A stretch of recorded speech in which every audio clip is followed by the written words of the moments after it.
small rebel force has penetrated the shield and landed on Endor. This is where the fun begins.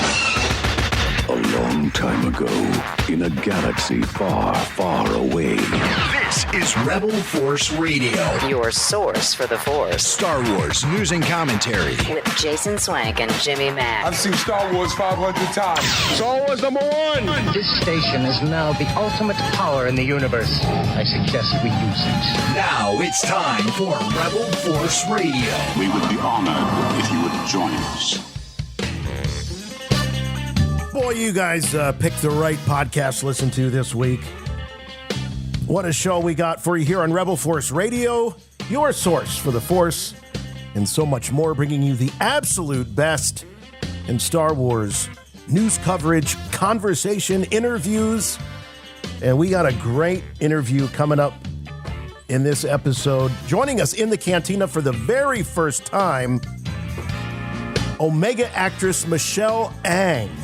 How cool is that? Of course, we covered every single episode of The Bad Batch, all 3 seasons, did after shows with live callers. And if you're new to Rebel Force Radio and you didn't know that, you can check them all out over on YouTube, especially if you're doing maybe a Bad Batch rewatch, or maybe you're watching Bad Batch for the first time. It is definitely worth your time, I can tell you that. But we're going to be talking to Michelle in the Cantina. Really, really looking forward to that. Of course, we have a long history of talking to all of the, virtually all of the major cast members of the various Star Wars animated series. And so adding Michelle to the roster here on RFR is a great honor. So also coming up on the show, we've got some more news and some updates. We're going to try to get to Star Wars and pop culture if we can. But you know how that goes. It is sort of our Matt Damon. We just bump it down to the next episode. But if you are new to the program and joining us for the first time, and introductions may be in order, introduce myself. My name is Jason. And with me, as always, my good friend and yours from Chicago, Jimmy Mack. Hey, Jason. Hey, Star Wars fans. Coming at you for the summer of Star Wars 2025 with Rebel Force Radio. And what a sweltering summer it is. Most of the country is going through a massive heat wave right now. Have you heard the phrase heat dome? I've heard it about 1,000 times this week, and I hate every time I hear it. I just don't want to think about the heat dome no more. So I'm in here with Jason Swank to cool off, cool down, and talk the wars. And we're going to have a lot to talk about this week. We have so much stuff going on. We want to squeeze in as much as we can this week because next week, Rebel Force Radio, the weekly RFR, will be taking the week off to celebrate Independence Day here in America, July the 4th. So there'll be no RFR next week. We're going to cool down and we're going to chill for a few and recharge and come at you for the second half of Star Wars Summer 2025, refreshed and ramping up toward RFR Live from Rancho Obi-Wan, which is happening September 6th. I think it's sold out. I'm not sure. Did we finally sell the last, 3, 4, 5 tickets? Well, it only took us a few weeks to do it, 3 weeks to do it. But I believe the tickets are all gone.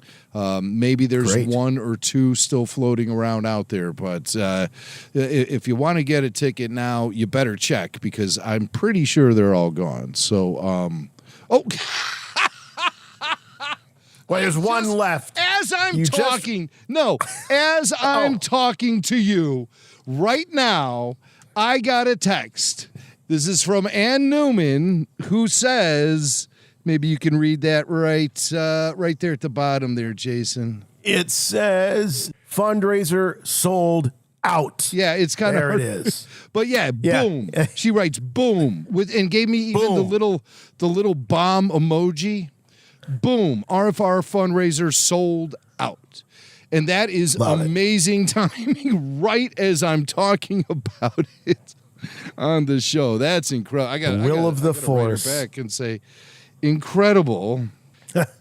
Boy, you're not kidding. It sold out very, very quickly. It's always a little tricky when you get down to like the last 3 or 4 or 5 tickets.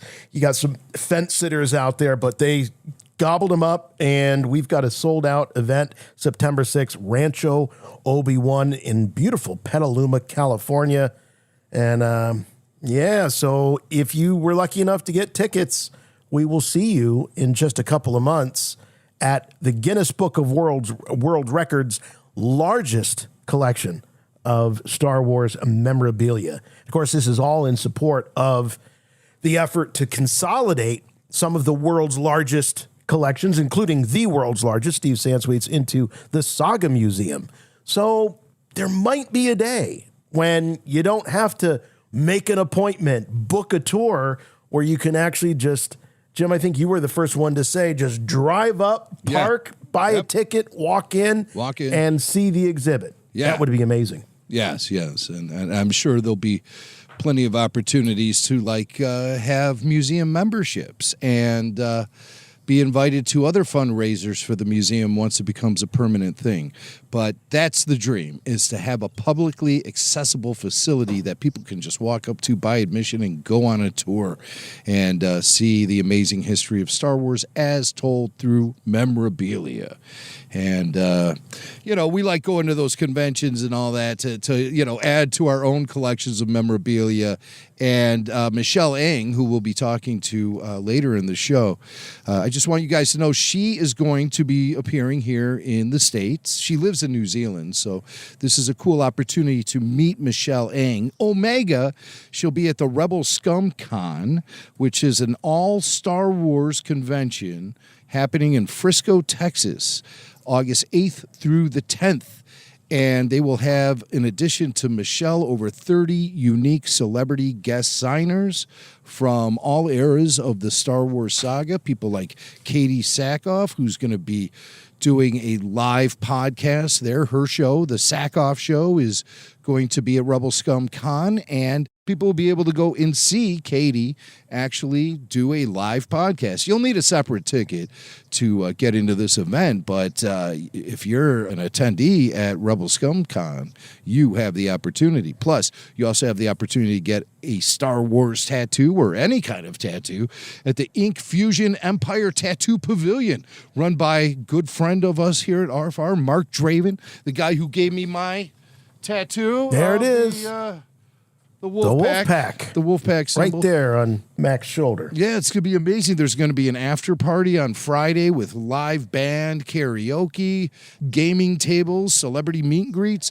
There's going to be 13 celebrities at the after party, in addition to the signers at the convention. So celebrity guests will be in attendance. People like friend of RFR, Diana Lee Inosanto, friend of RFR, Taylor Gray, and friend of RFR, Anna Graves, Duchess Satine.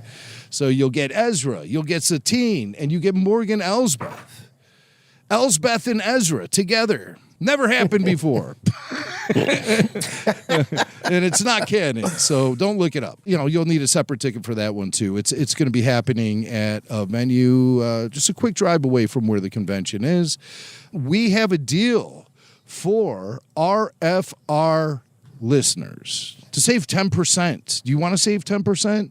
Well, we'll give you the opportunity to save 10% on a ticket for admission into the convention or a VIP badge. This sale is going to be happening through the month of June, and you'll need a special code. Rebel Force Radio is the code, and it's good for 10% off VIP badges and 3-day badges. So if you want to go, if you're planning to go, you should plan to go to Rebel Scum Con. Me and Jason aren't going to make it this year. We have serious FOMO too. We're not happy about it, but we are talking to the Rebel Scum guys about potentially showing up there at a future event. It's just not in the cards for us this summer, but we strongly suggest Star Wars fans from everywhere to rain down on Texas and be a part of this incredible convention, Rebel Scum Con. It's run by the guys who run rebelscum.com. They're great guys. And we want you to know all about this show. In addition to the chance to save 10% off for the rest of June on 3-day passes and VIP passes by using the code Rebel Force Radio, I also want you guys to know there's going to be a giveaway for all VIP pass holders, a drawing for a free, brand new, fully sealed Hasbro Lab Ghost, the ship that the Rebel crew flew in. It was a HasLab exclusive, nothing you could have even bought in the stores. And they have a drawing for a free brand new HasLab Ghost. And it's going to happen on site during the convention. And if the last few VIP tickets sell out before June ends, there's going to be a second Ghost drawing. So these guys, they're really giving back. They're putting back. the fans first here. They are.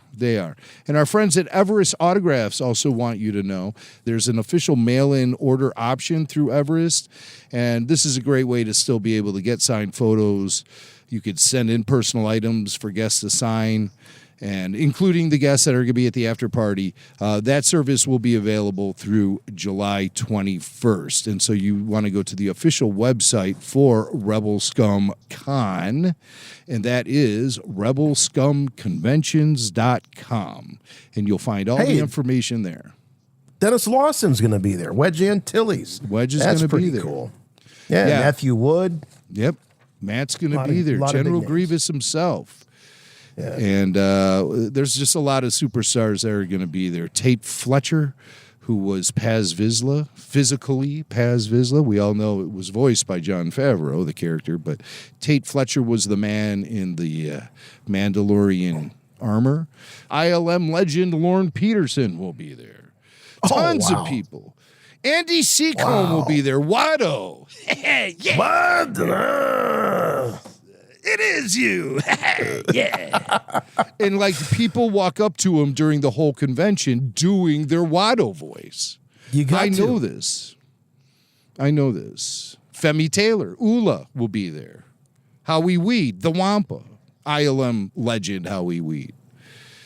And, of course, Michelle Ang, Omega. We'll be talking to Omega coming up later in the show. So, check it out. RebelScumConventions.com is where you want to go. Also, follow along at RebelScum.com, too. They got a great collecting website over there. Me and Jason are formerly of the staff at RebelScum.com. Rebel Scum. So that's, we met that way. We met through that website, essentially. Yes. There's so much nostalgia attached to this, in addition to it being new and very fresh convention, but it does sort of harken back to those old conventions. They're bringing back the Artist Alley with guys like Joe Coroni. Joe Coroni was the very first podcast guest I ever interviewed on the Star Wars podcast, on the Forcecast back in the day. Wow. Yeah, that was the first guy that I ever talked to, and that was really cool. Tom Hodges, there's a blast from the past. Shane Molina, Trisha Benson, Brian DeGuire. So the whole Artist Alley, it's just really cool. Wish we could be there. We can't be there. Got a lot of travel this summer, man, between Forest Moon Festival, getting out to Rancho in September. But next year. I've been everywhere, man. I've been everywhere, man. Forest Moon Festival, man. All right. So that's cool, though. That's cool. And like I said, we'll be talking to Omega soon. I hope I don't call her Omega through the whole interview because she is Omega to me. Right. Well, let's check in with listener mail, see what's going on over there. You must contact me. Play back the entire message. What message? Message, Doctor, the message. The Emperor commands you to make contact with him. It's a trick. Send no reply.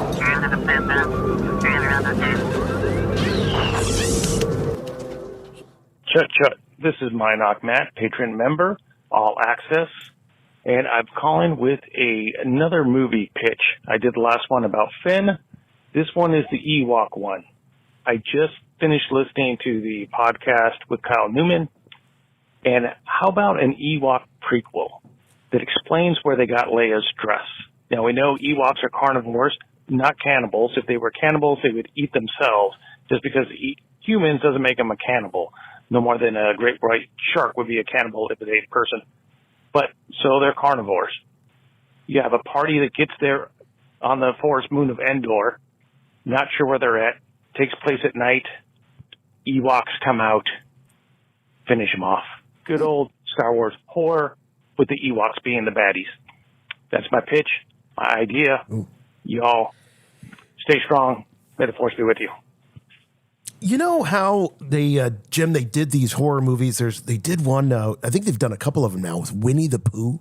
Have you seen this? Because Winnie the Pooh is now public domain. So they've turned Winnie the Pooh into a horror character. They're going to do the same thing I've been hearing with Popeye and make some terrible horror movie out of Popeye because he's almost in the public domain.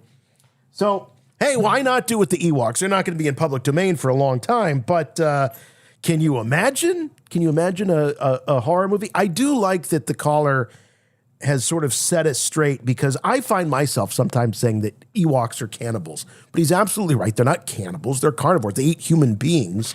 They're not human beings, so they would not be cannibals unless they were eating each other. But I mean, how far away, if you're an Ewok and you're killing and eating humans, I mean, how far away are you from really eating another Ewok?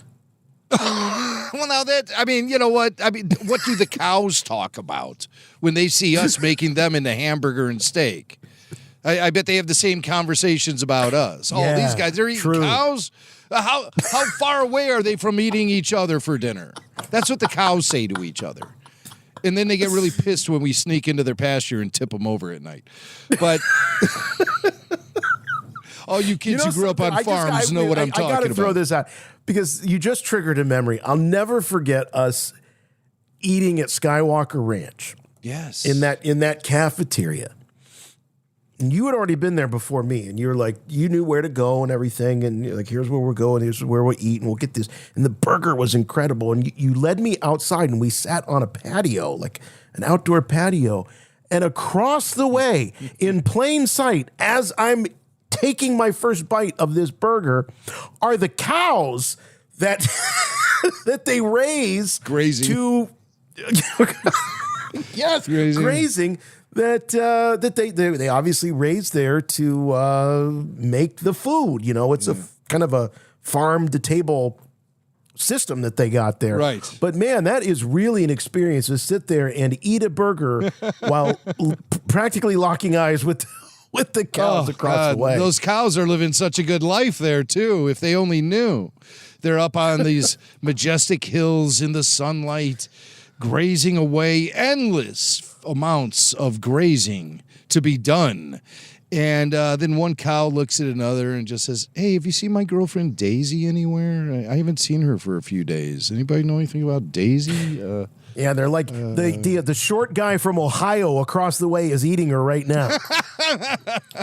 Yeah, over there at the fitness center. There he is in the back there, patio. He's just eating, he's having his way with Daisy. But, wow, that really puts things in perspective, doesn't it? And it does. And cows, they don't talk, but if they did talk, this is what they would be talking about. Silly humans and our cannibalistic ways. But I just want to say this. There is this, I've heard a lot of people bring this up, that the Ewoks had that dress just laying around because it was like from one of their dinners, But why would they keep that? Why wouldn't they just throw that into the fire? I disagree with all of that. I believe that dress was custom made by an Ewok for Leia specifically once she arrived there.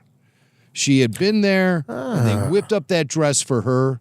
They're masters at their craft. It takes them no time to take the proper materials and form a dress that will perfectly fit our princess. That's the other thing. The dress fits her perfectly. So I think it was constructed by an Ewok seamstress specifically for Leia. It wasn't some leftover just sitting around. Hey, you got that leftover dress from dinner the other day? I made a friend. Yeah, we're going to eat her later. Jim? But for now. I am so glad that you said that because, again, talk about triggering memories. That is what I believed as a kid. Because the dress, if you look at the dress, it looks kind of, it's beautiful because Carrie Fisher can make anything look beautiful. But, it's definitely hastily made. It's using, I mean, let's face it, it looks like an old sack that they cut up and turned into a dress. It's not that far from when, what was that, in The Sound of Music, when she made the kids' play clothes out of the drapes? That's what this is giving to me. I think you're absolutely right. This is not some dress that was torn off of the Ewoks' latest conquest or prey. You're right. They had a little lady Ewok in there, probably with like one of those looms, kind of peddling the loom and getting the material and sewing this together. They felt bad for her because she had that those fatigues, those military fatigues that she was wearing. Yeah, and terribly uncomfortable. And to other Ewoks, that sort of wardrobe is probably a little offensive because humans bring a lot of bad vibes to the Ewok village, and when they see that military garb, they're like, you better not walk around the village wearing that. It could cause some disturbances and possibly even some violent uprising among other Ewoks because they don't like the fact that humans have brought all of this military might to their peaceful, verdant land. So while they were making the new clothes for Leia so she fit in as a member of the tribe, they also did her hair. And she got they made her hair longer somehow. I don't know how they did it, but Leia's hair actually grew about a foot while she was in the Ewok village. Are you telling me that's the same hair that she had wrapped up? No, of course not. That's impossible. It's all the way down to her butt crack. Look how long her hair is all of a sudden. What is that, Crystal Gale here all of a sudden? Right. Yeah, 1978 it's primitive. Gale. That's what I'm trying to say. It's definitely primitive. It looks like it's homemade. By Ewoks. And what did Kevin Thompson confirmed to me the number of digits on the Ewok? 3 fingers and a thumb. Right. 3 fingers and a thumb. So that looks like something that someone or something with 3 fingers and a thumb might make. Yeah. There's this old sassy seamstress holed away in some tree trunk. And she's in there. She's got the smoke dangling out of her mouth, Coffee's constantly being made in there. And she's in there just, nailing this dress, knocking it out. Give this to the human woman and leave me alone. I have I mean, that's how it goes. Ewoks don't naturally attack humans, as we've seen in the Ewok movies, which, by the way, I want our caller to know, those do serve as prequels to the Return of the Jedi. That stuff happens prior to the events of the original trilogy. Right. I think that they get along just fine with humans. I don't think it's a regular thing for them to be cooking up humans. It's just like Han and Luke just looked irresistibly tasty to the Ewoks in that moment. Or maybe, just maybe, they did consider Leia a member of the tribe, and they discovered that these guys are probably out there, they're going to liberate her from the Ewok village, and maybe the Ewoks didn't want that. They're very superstitious and religious teddy bears, and I think maybe they were taking some guidance from like who's the old soothsayer there in the village, Chief Chirpa and Logray. They were probably like looking at some astrological charts, and they discovered that there was like some kind of visitor that was going to come who should never be allowed to leave. So peace will be everlasting in the village. And they looked at Leia as that person. So then when Han, Luke, and Chewie and the droids came to find her, the Ewoks freaked out. Oh my God, they're going to take away this gift we have in Princess Leia, and so we're going to cook these guys for dinner. Just maybe it's like there's like some sort of religious significance also to that meal. It felt to me like there might have been something sacrificial going on there. Yeah. Because remember, they think that 3PO is a god. They actually witness what they believe is Han insulting their god. So they're going to make a meal out of him. You insult our god? He's a friend of mine. So it's hard to really put yourself in sort of like the thought process of an Ewok, that just, it's sort of hard to relate to sentient teddy bears from a forest planet, It's just, so we got to fill in the blanks any way we can. And I don't think, when it comes to the Ewoks, I don't think anything is too absurd. I do think there's room. I'd like to see it fleshed out a little bit more. We've had so much nostalgia and return of so many different iconic characters and aliens and creatures from the original trilogy over the years. When are we going to get the Ewoks back? I think that it's time. We need more Ewoks. It seems like there's a growing interest. Marvel just did a 4-issue miniseries about the Ewoks. It was so-so. It was so-so. It wasn't that great. But I was kind of confused by it a little bit, actually. It wasn't exactly as straightforward as some of those other Ewok comics from the 80s that were written for 8-year-olds, I'm just getting vision of Mac on the can, looking through the comic. Like, what? Wait a minute. What? What am I missing? The pages? Am I missing pages here? What's going on? And I can't get up to go check the back issues. Well, in the comic,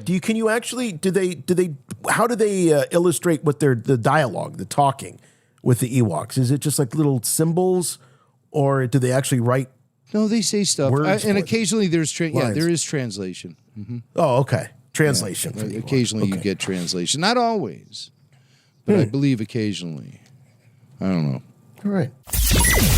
In 1983, George Lucas introduced the world to the Ewoks, a race of creatures indigenous to the second moon of Endor.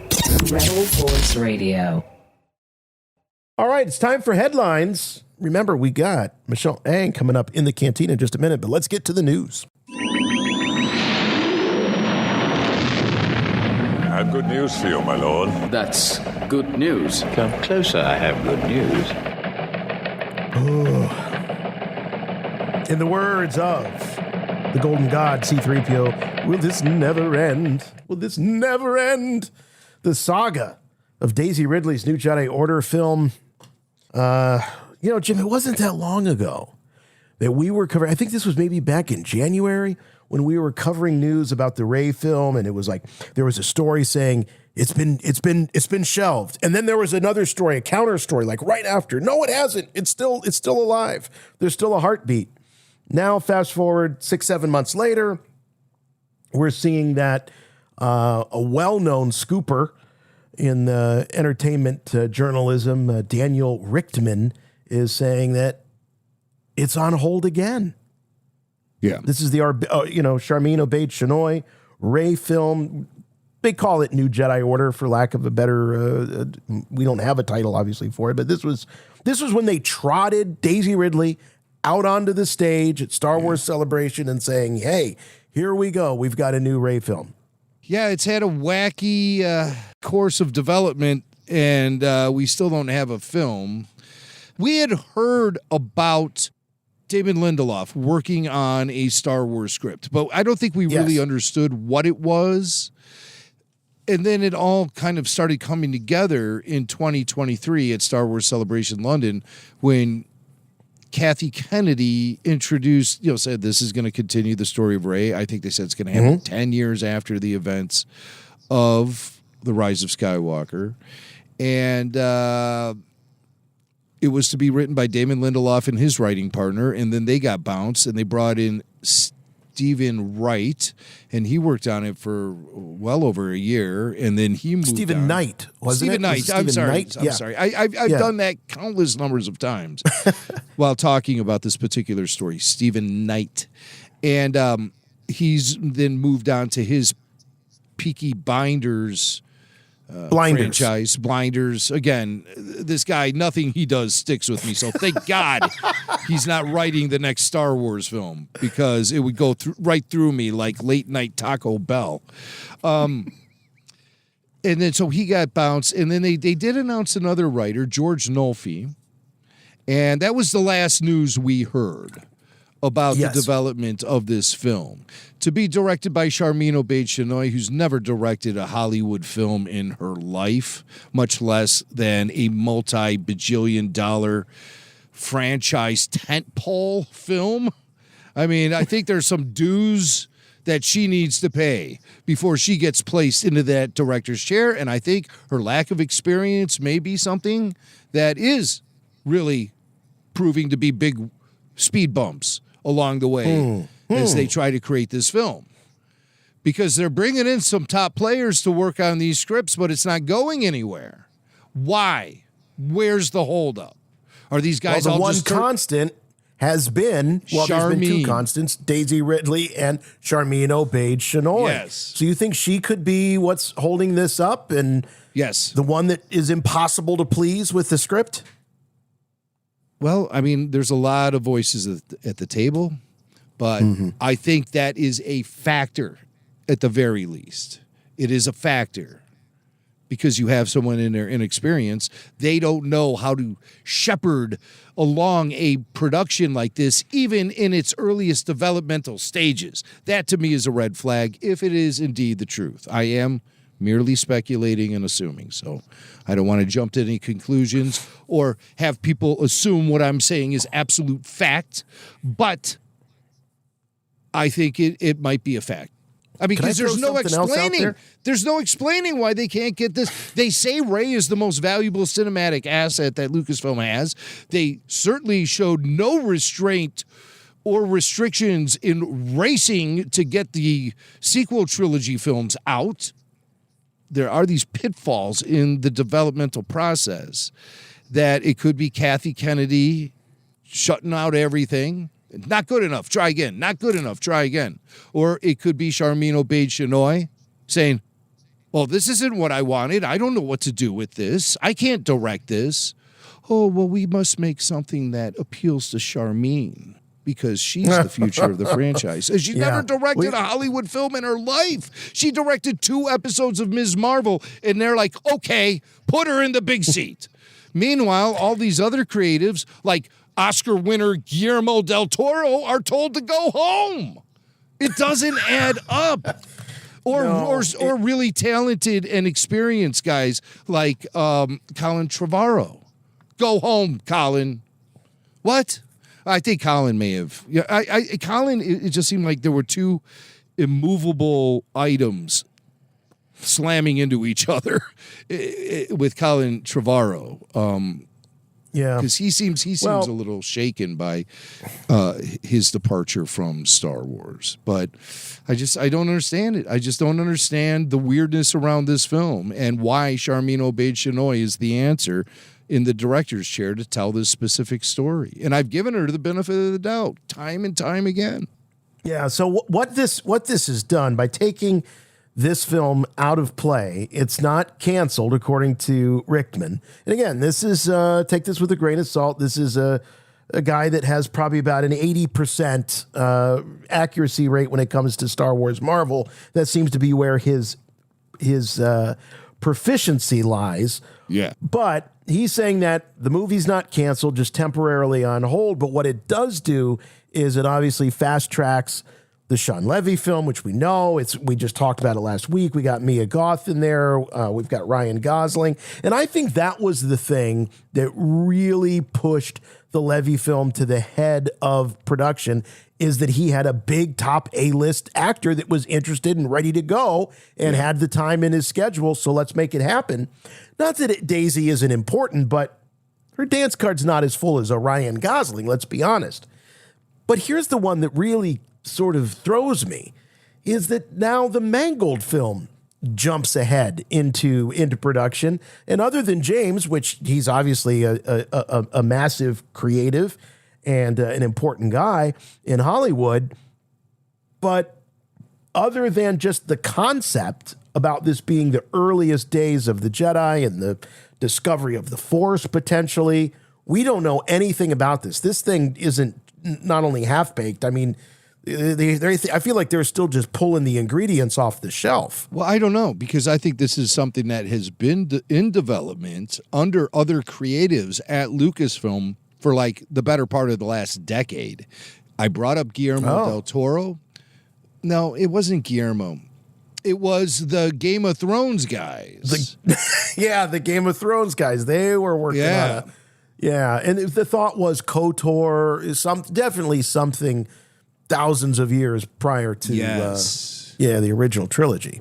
But I like how they're being so specific with this particular project, like the birth of the Jedi, the discovery of the Force, the guys who learned how to harness it. And, they said, hey, there's something we can do with this.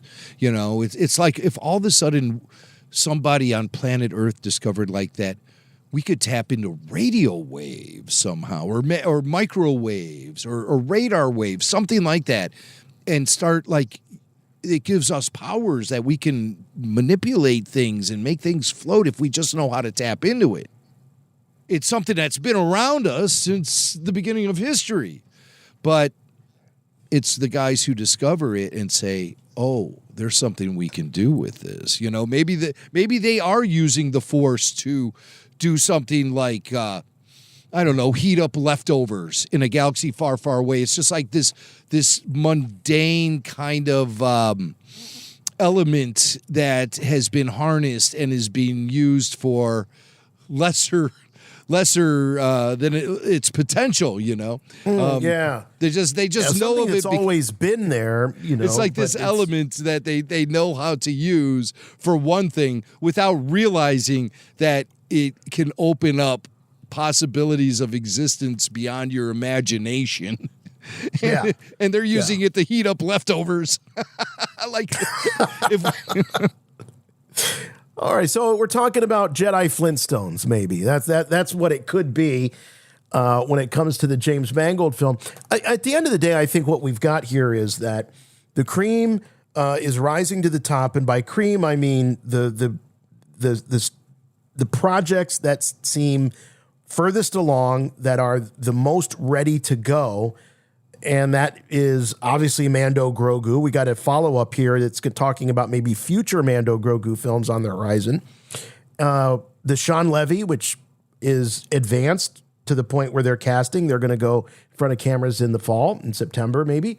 And Mangold, and Jim, as you were just pointing out and reminding us, that this, just because James has only been attached maybe for the last couple of years, that does not mean necessarily that that's the length of the time that they've been working on this. So this could go back, I feel like we were talking about the Game of Thrones guys way back. Yeah, it was like years and years ago. About 7 years ago. I want to say around the time The Last Jedi was in production. Also, keep in mind, Rian Johnson's officially announced trilogy was never officially canceled. So, and that was announced around the same time as well, around, late 2016, I think, is when they announced the Rian Johnson trilogy. That never happened. It is possible that this Sharmeen Obaid-Chinoy Rey film, in terms of pre-production, development, etc., is one of the newer ones, one of the newer kids on the block, and these others have been around maybe a little bit longer, or just have incredibly quicker momentum. Well, I don't know about Starfighter. That seems like a pretty fresh idea that has emerged over the course of the last year and a half to 2 years. And that's definitely up next after Mando and Grogu. Yeah, that seemed to have moved quickly, but I'm sure having Ryan Gosling attached did not hurt it.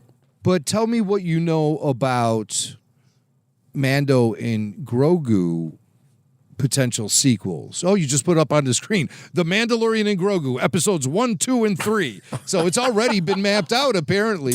Jason's got a big announcement to make. No, that was a little RFR trickery there. I like it. The same guy, the scooper Daniel Rickman, also is saying that The Mandalorian and Grogu will be potentially the first installment in a trilogy. It's obviously going to be determined based on how well the film does. Obviously the box office is going to have a lot to do with it. But nonetheless, they are definitely seeing potential to build upon it. And why not? Star Wars is known for its trilogies, so why not make a trilogy out of Mandalorian and Grogu? But yeah, I mean, Jim, it's obvious if this is a hit, they've got to have a follow-up. Oh, of course. And you know that they're looking at the Ryan Gosling thing with a similar lens. if it takes off and becomes the biggest movie of 2027, the Disney brass will be talking about a sequel with Ryan Gosling. I bet there's even language in the contract that Gosling had signed to be in Star Wars Starfighter that there are options for sequels. I mean, it has to be there. I don't care how many times they're going to say, well, this is a standalone story that's very separate from the Skywalker. Right. If it's a hit, they're going to be looking for more. And that would be in the form of sequels or spin-offs. And we don't even know. Maybe the Ryan Gosling character isn't necessarily the linchpin for all of that. There could be other emerging characters in that same film that could pick up the ball and run with it, like a Mia Goth. If her villain character is as strong as they say, she could end up being the victor at the end of the film, and so could set up a sequel or you could have multiple Starfighter films. You could have multiple Mandalorian and Grogu films. There could be multiple films in the James Mangold story, possibly about the origins of the Jedi. So I mean, they're going to have their hands full, and maybe they're thinking Daisy and the sequel trilogy cast, they're not going anywhere. Yep. They're going to be around. So let's continue letting them sit on the shelf for a little bit. Give us time to miss them, more time to miss them. Right. And strike while the iron's hot on these other projects. Let the legend build over time. I don't think it's quite there. I don't think there's nostalgia for the sequel trilogy right now. Sure, there could be a lot of people who want to see the characters return and more stories being told, but we haven't reached the level of true nostalgic emotion attached to the Daisy Ridley gang. It just isn't there. Look at how long they made Mark Carey and Harrison wait. Right? So, I mean, it's long time. I almost think that a Daisy Ridley Ray film is almost jumping the gun at this point. I think it's too much too fast. I do like a little bit of put her on ice for a little while. But what about using these actors in their prime? That was one of the things. Well, that's something I brought up too. Yeah. Correct the crime that George Lucas had, all those years ago, the crime he pulled off. Don't put these guys on ice when they're in their prime. Don't wait till they're, they have their AARP cards and they're getting the discounts at McDonald's and stuff. I mean, let's strike while the iron's hot. That's a good way of putting it. Well, Rickman is continuing on his RFR tear here with breaking news. Again, this is a guy, none of this stuff has been officially announced or talked about, but he is an influential journalist covering these types of things. He's saying that, what is her name? Dakota Johnson. Johnson. She was in those racy 50 Shades movies. Goodness gracious. Last week it was Mia Goth and Nymphomaniac. This week it's Dakota Johnson and 50 Shades joining the Star Wars. But anyway, what people are noticing right now is she's in this movie Materialist with Pedro Pascal, already with a Star Wars alum. Yeah. And Chris Evans is in the movie for her. It's with her. It's a rom-com about a woman who hooks people up. She's a matchmaker. Yeah. Oh, I thought you were going to say she's a madam. No, she's a matchmaker. She apparently has a little love triangle with Pedro Pascal and Chris Evans. Oh, wow. Rough life. She's got to choose between those two guys. But this Daniel Rickman is saying that she is being considered for an upcoming Star Wars project. No talk on whether, what it would be. Would it be a film? Would it be a TV series? But when these things happen, Jim, you and I have talked about this before. It's usually the agent or the agency leaking these stories. Oh, of course. Hey, our client is being eyed by Lucasfilm for a Star War. Yeah. Ooh, now wait a minute. No, I want her for my DC movie. You can't have her for Star Wars. Yeah. And then all of a sudden there's a big, bidding war over the actor and their schedule and all that. But I love it. Nevertheless, Dakota Johnson, perhaps. And she's got some real Hollywood royalty, similar to Carrie Fisher, being the daughter of Debbie Reynolds and Eddie Fisher. Dakota Johnson is the daughter of Melanie Griffith and Don Johnson. So she comes from some real Hollywood royalty too, and that's a tradition in Star Wars that maybe Dakota will be able to uphold. Yeah. And she's got the chops, she's got the star power. I could see her in Star Wars, no question about it. No question. Why not?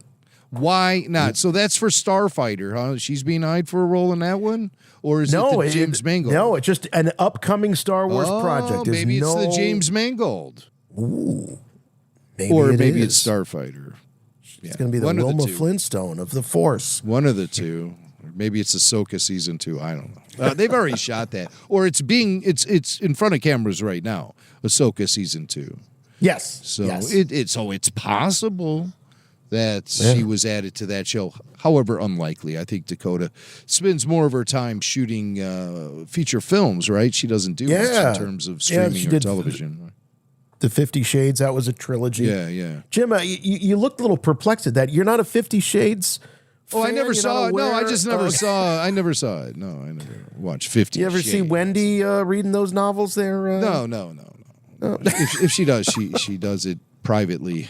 Maybe when I'm out of the house, she's got like a 50 stage stash somewhere in the house, like a secret stash. When I leave, she taps into it, but I wouldn't know. All right.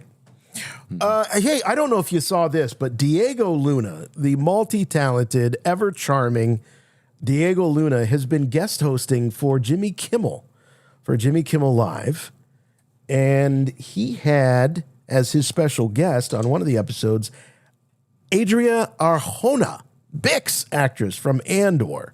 And so it was pretty cool to see the two of them in a completely different environment with Diego behind the desk and talking to Adria. And Diego asks her about the first time the two of them met. And it was actually during the audition, during Adria's audition for the role of Bix, and she talks about how that went down. Cool. I went to London, and it was at the beginning of COVID, so I didn't really know. We both went straight for the hug, and we were both kind of confused. We're like, do we hug, do we not? And then I went in the room. Diego was there. Tony Gilroy was in the room with me. As far as possible, because he was so paranoid about COVID. And I did the first scene, and it lasted maybe a minute. I got no notes. Which, if any of you here are an actor, that is a horrible thing. That means I failed. That means I didn't get the job. Tony kicks Diego out of the room and then makes me do another scene. I mess up, and he's like, all right, kid, go again. You can do better. I'm like, yeah, I can do better. And I was freaking out. Then I do the scene again, and silence in the room. I'm freaking out. I'm like, I didn't get the job. This is the second time I don't get a Star Wars job. I'll never get it again. Oh. And I was heartbroken. And then Tony just kind of looks at me and goes, welcome to Star Wars, kid. And he did. He changed my life in 10 minutes. In 10 minutes. Wow, that's awesome. That's great. A couple of things jumped out at me there. One, who knew that Tony Gilroy was such a COVID freak? They were saying he was really paranoid about COVID. Is that right? We all knew that guy. Right. Somehow we survived. The other thing is she mentions that this was her second Star Wars audition. Were you aware of Adria having another Star Wars, potentially another Star Wars role? No. I wish that he would have followed up on that. Probably for the Daisy or the Ray cattle call, where just about every actress in Hollywood went out for that about 10 years ago. Maybe it was that. Huh. That was like 2013, 2014, which would have put Adria around, in her early 20s, which would be the perfect age for that role. That's who I bet she was trying out for. The thing that jumps out to me about that video is is why is Guillermo sitting up there right next to her while this interview is... Usually he sits way off on the side. He's on a scooter because he injured his leg or something. This I know. But now he's sitting up on stage right next to the interviewer and interviewee. And I get it. I mean, Adria is... she's American, Guatemalan. Diego is Mexican. Guillermo is Mexican. So I think they had just like a happy. The whole episode Latino was a big Hispanic culture fest, and Adria reveals that she's a real fan of Guillermo, and she insisted that he sit up there with her. Oh, I'm gonna have to watch this full interview. Yeah. I'm behind on my TV this week. I know, I often watch Kimmel. I know he's on vacation, summer vacation. He takes the summer off. You know, good for him. Yeah. So he and Howard and Stern I always think it's fun to see, especially when you've got an actor as, or a performer as charismatic and charming as Diego. He's a great host. He's just great. Yeah, I got see him do all like the hosting things, you know, because I mean it just seems like such an interesting left turn for him in his career, right? To host a well-established late-night American talk show. That's very interesting. And, they changed out the whole band. There's like mariachi stuff going on. I mean, it was they changed out the whole thing. Carlos Santana is there, Tito Puente, and I don't think Tito's still alive. I know Carlos is. So the next cut that we have here is something that, despite all of our Jim, deep dives into interviews with Tony Gilroy and the various writers and directors and actors, this is something I had never heard about when it comes to the secrecy on the set involving the scripts. So apparently, they didn't trust anybody with printed scripts. Everything was on an iPad. So they talk a little bit about what it was like navigating that. Not allowed to read scripts. They wouldn't print the script for you because you would lose it. So we would have iPads to work, right? How was your use of the iPad? Horrible. Horrible. I didn't use it. I took pictures of it and I printed the whole script. Wow. Like proper spying, pictures. Yeah, but pictures. But you were so mad at me the first day in rehearsal. Of course. You looked at me, you're like, Adria, they're gonna find it, and you're so paranoid. And my answer was like, Stellan did it too. I just completely threw Stellan under the bus. I remember that. Stellan Skarsgård. Stellan didn't give a f***. He did it. He was like, yes, I've been doing it. Yeah, not I just in this didn't film. either. I just kept doing it. Season 2, I did it too. I just need the paper. I need to write things down. And also, it has so many passwords, and then I would have ADD and then do something else, and then it would lock me out. Like, ay, coño, what the hell is the password again? Artist, Lucasfilm. It was so complicated. So I printed it. Yeah, it's one way to deal with it. Obviously, it was, who's gonna correct Stellan Skarsgård? The guy's a legend. So if he's allowed to take screen captures of the pages on his iPad and then have somebody print them for him, why can't they all do it? So. What is this? Anyway. I took a screenshot of these pages for some jamoke named Sergeant Lear. What does this mean? What, Lear? Who is that? I'm Stellan Skarsgård. I'm Luthen Rail. What's the end game? I'm famous for saying things like that. Well, that would really be annoying for an actor who's used to just having the floppy pages where you got to learn your lines with an iPad. And she was like, no. So can you imagine just taking screen captures of every page and then having them printed? For 2 seasons, she did it. And Skarsgård with his long monologues and stuff like that. Yeah, right. Oh, my God. Yeah. He's like, where's my script? It's in the Photos app here somewhere. Photos app? What? I know it's not really secure, but I'm Luthen Rail, damn it. Okay. So anyway, that was Diego Luna guest hosting for Jimmy Kimmel on Jimmy Kimmel Live and his interview with Adria, and it's great. So check it out if you can. If your streaming service allows you to see what kind of a late night talk show host Cassian Andor is. Yeah, that's amazing. I'm going to tune in.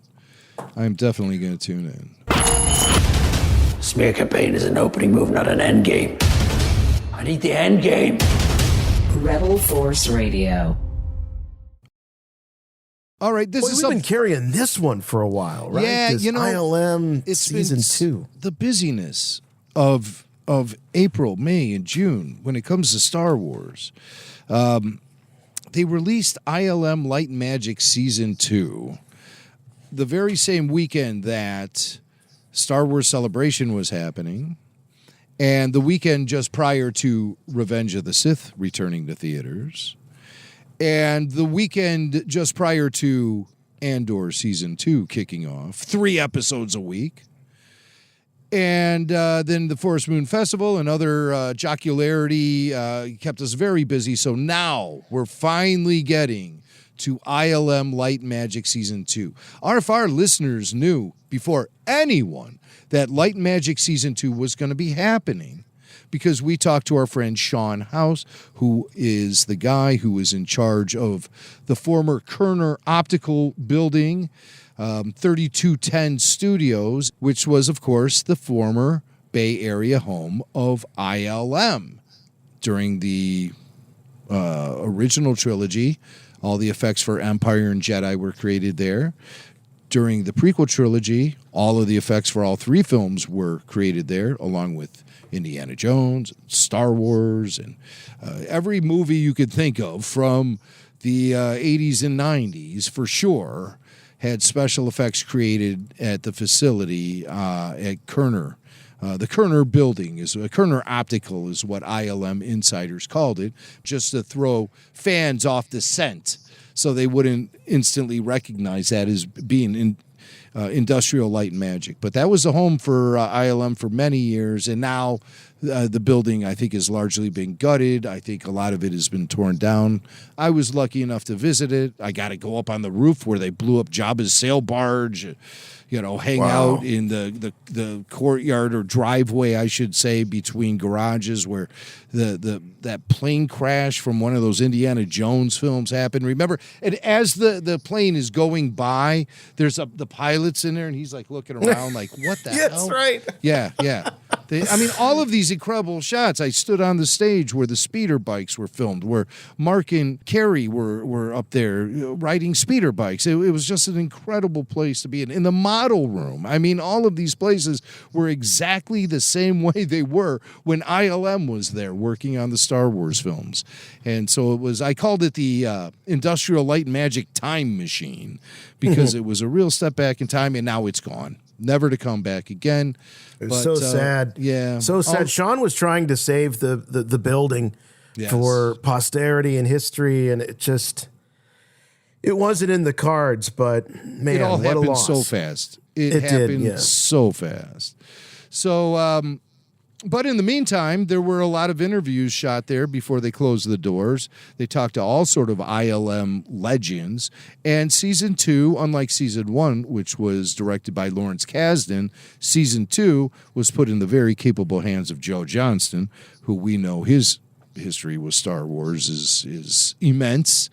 He's basically the guy who created things like the AT-ATs and Boba Fett and so many other things. It was a crew, Ralph McQuarrie, obviously, but they all worked together in concept art. And so Joe Johnston is the guy conducting all of these interviews too, which is really cool. It's and you get awesome perspective. Yes, because you can tell that his interviewees you can tell they're talking to Joe. They're not just telling their story to some rando. They're talking to Joe Johnston, and there's that level of respect there, and I think more of a fountain of truth happening at the same time, too. Well, because Joe's going to correct him. Yeah, well, and he does in some instances. Yeah, we'll talk about that, I'm sure. So let's just fly through a few clips here. I'm going to play some highlights this week, and we'll probably follow up with more highlights in upcoming weeks, upcoming shows. We should say, RFR, did we say that we're not on the air next week? Next week, summer break. Yeah. Yep. Okay, we did say that. All right. Yes. I just want everyone to know. And this time I mean it. Like, I'm not going to change my mind and find myself in the studio next Wednesday. That's not going to happen. I need a break. I really do. I just want a simple recharge. and then I'll be fresh and ready to go. I'm fresh still. I could probably use some underarm deodorant, but I'm mostly fresh.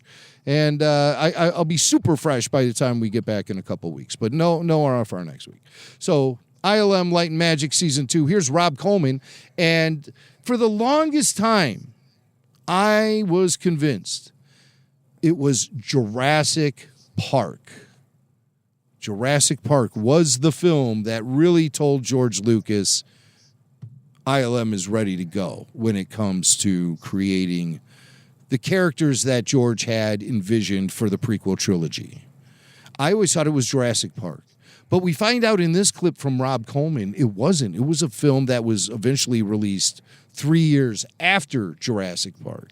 It was a film that was released as George was actually developing the scripts for the prequels. I get the idea that George was developing the scripts for the prequels, not 100% convinced that ILM would be able to pull off the stuff that he had envisioned for his prequel films. But there was one film in particular that ILM did the art for, the special effects for, and that was the film that convinced George. And it wasn't Jurassic Park. Here's Rob Coleman. On Dragonheart, I had Sean Connery. The technological advance on that film, which was also groundbreaking for us, was a piece of software called Caricature, which we shortened to Cary. And what that allowed us to do was to have a high-resolution face that was really interactive. We could dial in facial shapes, sliders that allowed us to put in, a smile or a grimace or a blink or a cheek puff or whatever. So I could see it. And then look, I'm going to tweak that. See it again. Tweak that, tweak that, tweak that. Make it better, better, better, better, better.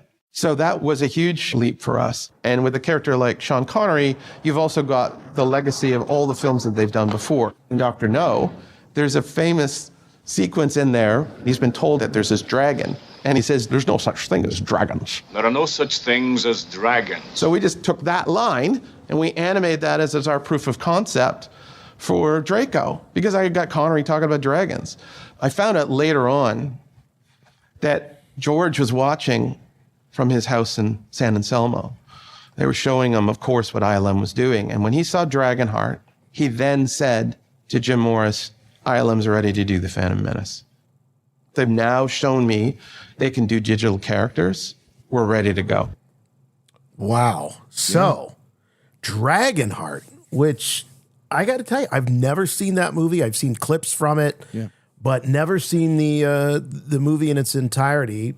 Well aware of it because I love Sean Connery, big Sean Connery fan. But after I saw this, I thought, okay, I got to add it to the queue. At some point, I got to get in there and watch it because it really was a bellwether for what was to come with digital characters. And Jim, it never occurred to me before this documentary that would have been a film of any great consequence when it comes to ushering in a whole new era. Right. The legend was always it was Jurassic Park. When George saw Jurassic Park, he said, let's go and let's make these prequels. And the timeline kind of adds up. I think it was fall 1994 when George finally started to commit himself to writing The Phantom Menace. Remember that classic shot of him? He had a film crew that day, and he had his number 2 leads. He had his legal pads of paper, fresh, ready to go, and he just sat there and slumped in the chair at his desk and said, I just need an idea. And he had plenty of ideas, but he needed something to really jumpstart the whole project. And I think by witnessing and monitoring all of these advancements in technology that ILM was making beyond Jurassic Park in films like Dragonheart, where George was able to see advancements that were being direct influences on his creativity, on his idea process. I just need an idea. Well, ILM has got this facial technology with their animation now that makes the words come out of these animated mouths. It looks like real breathing people. Boom. Because Jar Jar Binks is ready to come to life. That's what George was looking for. Yeah. When we talk about Jurassic Park, George wasn't looking just to create creatures. he was looking to create full digital characters, which is a little bit different. I mean, Phil Tippett talks about how when he saw Jurassic Park, he was the guy that was feeling extinct, or that he was about to go extinct. Right. But George that wasn't the end game. Going back to Luthen, that wasn't the end game for George. George had the end game of fully digital characters that would go toe to toe with actual humans on set. And it would have been impossible to pull off with simply the advancements made for Jurassic Park.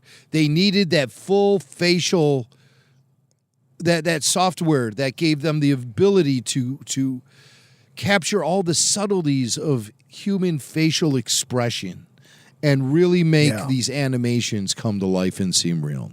Naturally, to create Jar Jar Binks. That's what George is thinking. Obviously, Watto was on his mind.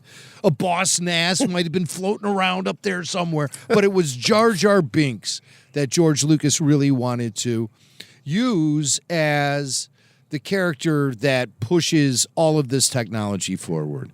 And it was the first time a character, fully digital, was cast in a film as one of the main characters. And it's still, I mean, I still get goosebumps thinking about the first time I saw Jar Jar Binks on screen. It was the first time I saw The Phantom Menace, opening day, May 19th, 1999, and I was just shocked. I like, how are they doing that?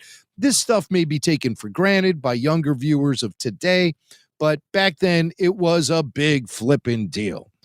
But unfortunately, most people would concentrate on the annoying factor of the character more than anything, and they kind of, a lot of the beauty of the character went over some people's heads, critics, cynics, etc.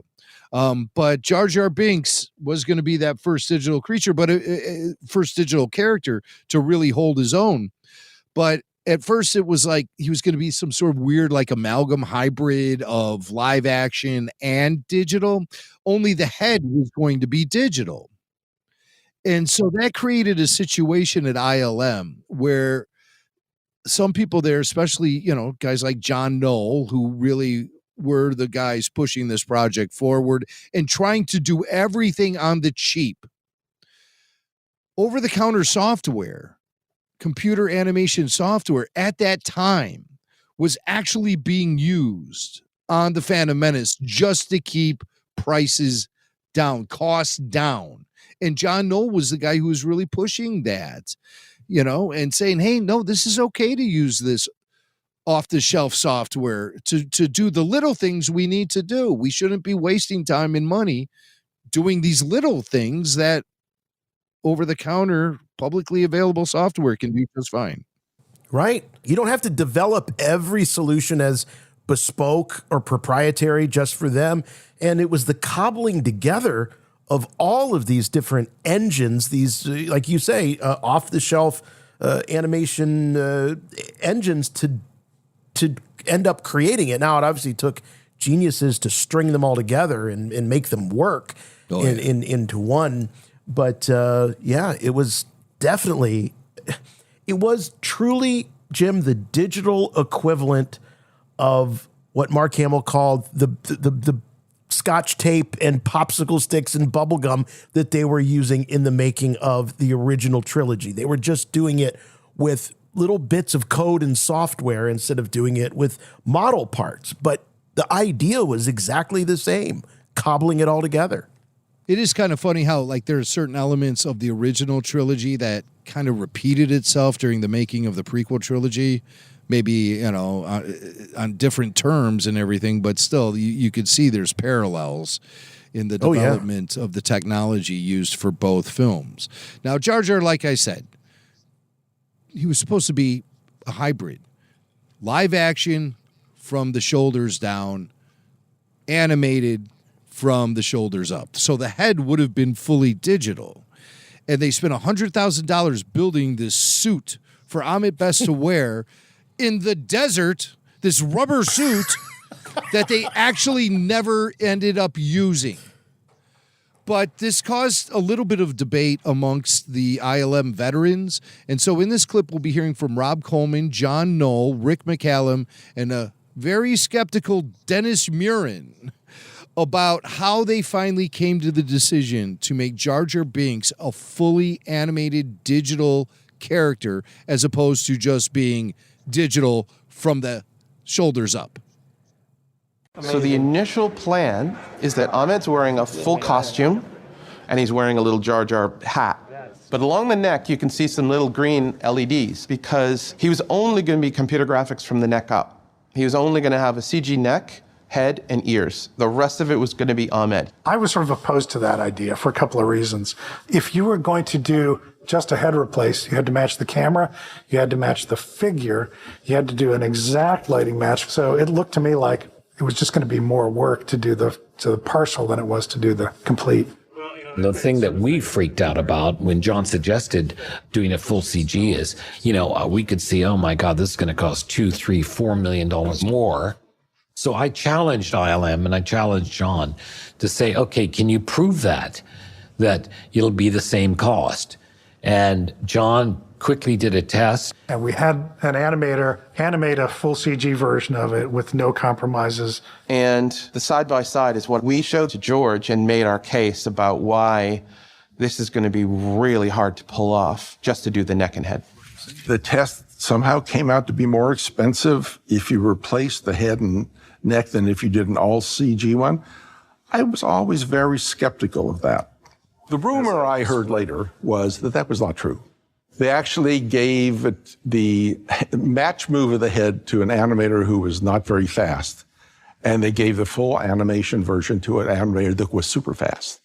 And it just was like, has the company come to this, or have the artists come to this? So was the test cooked? Not in my mind. If there was something going on where Rob had better talent on the all CG test than just the head version, he didn't tell me that. What a great rumor. Is it true? It's true. George told me about it. And I said, that makes sense. Oh, okay. So sandbagging the test to push George into the direction of going with all CG. Yeah. Now, I believe they did use the suit, though, because even though they were using motion capture and they had the dots, Ahmed was on set wearing the suit. Yeah. And had the head extension. I remember he was wearing like the chrome shades over his eyes and then had the head extension. So I think for the sake of the actors on set, he did wear that suit. No, I think it was for the animators. He didn't need to wear that suit at all. He could have shown up in sweatpants, but they were going to use the live action performance with an animated head. And it was Rob Coleman and John Knoll who thought it was too difficult and it would eventually end up being more expensive than just merely animating the entire guy. But no, I don't think it was for the actors. Now, the head up on top was for the actors. On top of Ahmed's head, I've never seen the Jar Jar I've never head. seen but I've never seen a shot of Ahmed on set not wearing the Jar Jar, but just wearing the head. No, because they thought they were going to be using the suit in the actual film So the itself. whole time during the filming, it wasn't until after the filming that they decide, okay, I got it now. I'm up to speed. I didn't catch that in my viewing. So they made the decision sort of after the fact, after they did the principal photography or well into the principal photography that was something that they were going to do. Okay. I'm under that impression, yeah. And he had the head up on top with the eyes so that the eye lines, the eye lines would be good with the actors. There is one shot. I'm just going off memory. I believe there's only one shot in the final film where you see the suit that Ahmed is wearing, and you only see part of it, just the hand. It's when he drops that hydro spanner into the pod racer engine and reaches in to get it, and his hand gets stuck.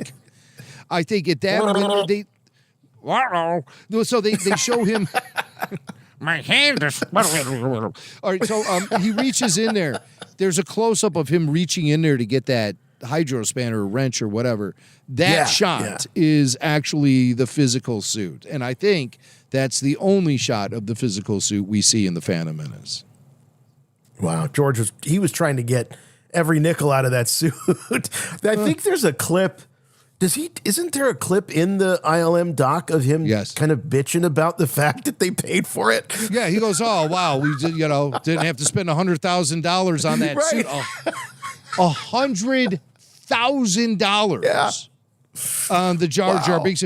I think there's ILM was, I think, a little bit of a swamp at that time where there was a lot of money being wasted on things, and a lot of people justifying their position in the company and causing everything to be so bloated as far as the cost of everything, So I have one more clip, and this is to continue the Jar Jar Binks story. So they finally decide to make Jar Jar fully animated, 100% digital. He's in so many scenes of the film. He's a key character in the entire movie. Never before in the history of film have you had a digital character, be so interactive with humans. There was that Casper the Friendly Ghost movie. But Casper by nature is a very cartoony character. He's not like to me, it never feels like he's something that could exist in the real world. Like a Jar Jar Binks could, it's just like they pulled off the illusion. Yeah. And so naturally everyone at ILM and at Lucasfilm, Ahmet Best, Rob Coleman, George Lucas, I think they've really created something very special and groundbreaking and something that would bring joy to a lot of film goers' hearts, and we all know about the negative reaction to the character. And it's really interesting to hear Rob Coleman and George Lucas talk about their approach to that negative reaction and how they decided to kind of manage it like in their own heads as it was happening. And it certainly took Rob Coleman by surprise, but George seemed a little more fortified, a little more ready for it. And here's Coleman and George talking about the moment it really became obvious to them that the public reception to Jar Jar was less than favorable. I was asked by George to come to New York for the press screening, the first press screening of The Phantom Menace. And then there was all the interviews that happened after those. There I was, incredibly proud of the collective work that ILM had done. And as the line of questioning continued through that afternoon, my heart started to sink because I was picking up on a theme, which was these reviewers weren't necessarily enormous fans of Jar Jar. George invited me to fly back with him on his private jet, and Lynn Hale printed out all of these reviews, gave him a stack of print over the hours. He just worked his way through the pile. He looked up at a woman, he caught my eye, and he just waved me down. He said, "You don't look very happy. What's up?" I said, "Well," I pointed at the pages, "they don't like Jar Jar." He said, "I've been through this before. I didn't make the movie for them." Yeah, no, I think they couldn't imagine a goofy character like that. Of course, you got to remember, in the original Star Wars, everybody hated 3PO. They thought he was annoying and stupid. And it was a terrible character. I don't remember people disliking 3PO. Oh, well, Maybe. How about this one? You came to me and you gave me your design for the Ewok. And I said, no. Dare to be cute. Make them cuter. Make them little teddy bears. And you went, you rolled your eyes and you sort of slumped out of the office. I'm trying to appeal to a very large group, and the group really consists primarily of 12-year-olds. He goes, "Jar Jar is amazing." I said, "Yeah, but we did all this, we tried so hard." And he went, hey. He said, "Did any one of these articles say he didn't look real? That Jar Jar wasn't believable?" I said, "Well, no." He said, "Well, then you did your job, didn't you? You and the team made this character alive. They just don't like him." That was the moment that I was really hoping that you would have captured, is George essentially being challenged by Joe Johnston. Well, Jim, we've heard this from George before. "Oh, they didn't like 3PO. They didn't like 3PO. And I remember you saying, "Wait a minute, I lived through all of this. I don't recall there being any backlash against C3. You remembered the Ewoks. That was obvious. There was some, I think there was a star log that kind of, it might have been a letter. I don't think it was like an actual critical review that was calling out Yoda a little bit, saying that, what Jim Henson now doing Star Wars, so there was a little bit of that, but not 3PO. And Joe Johnston's like, George, no one was. And then George quickly changes the subject. Let's talk about Ewoks. Remember when you? Yeah. I got something I've been wanting to say to you for 40 years here.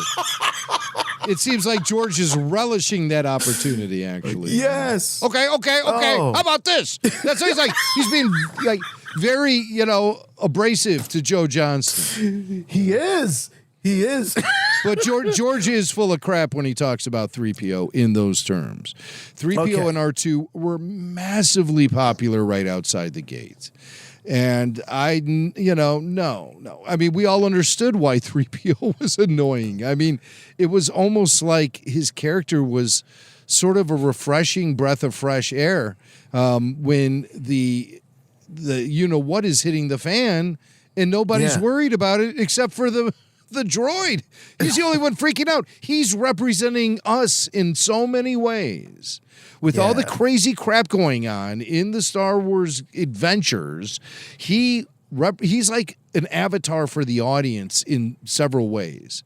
Because we would be terrified, just like him.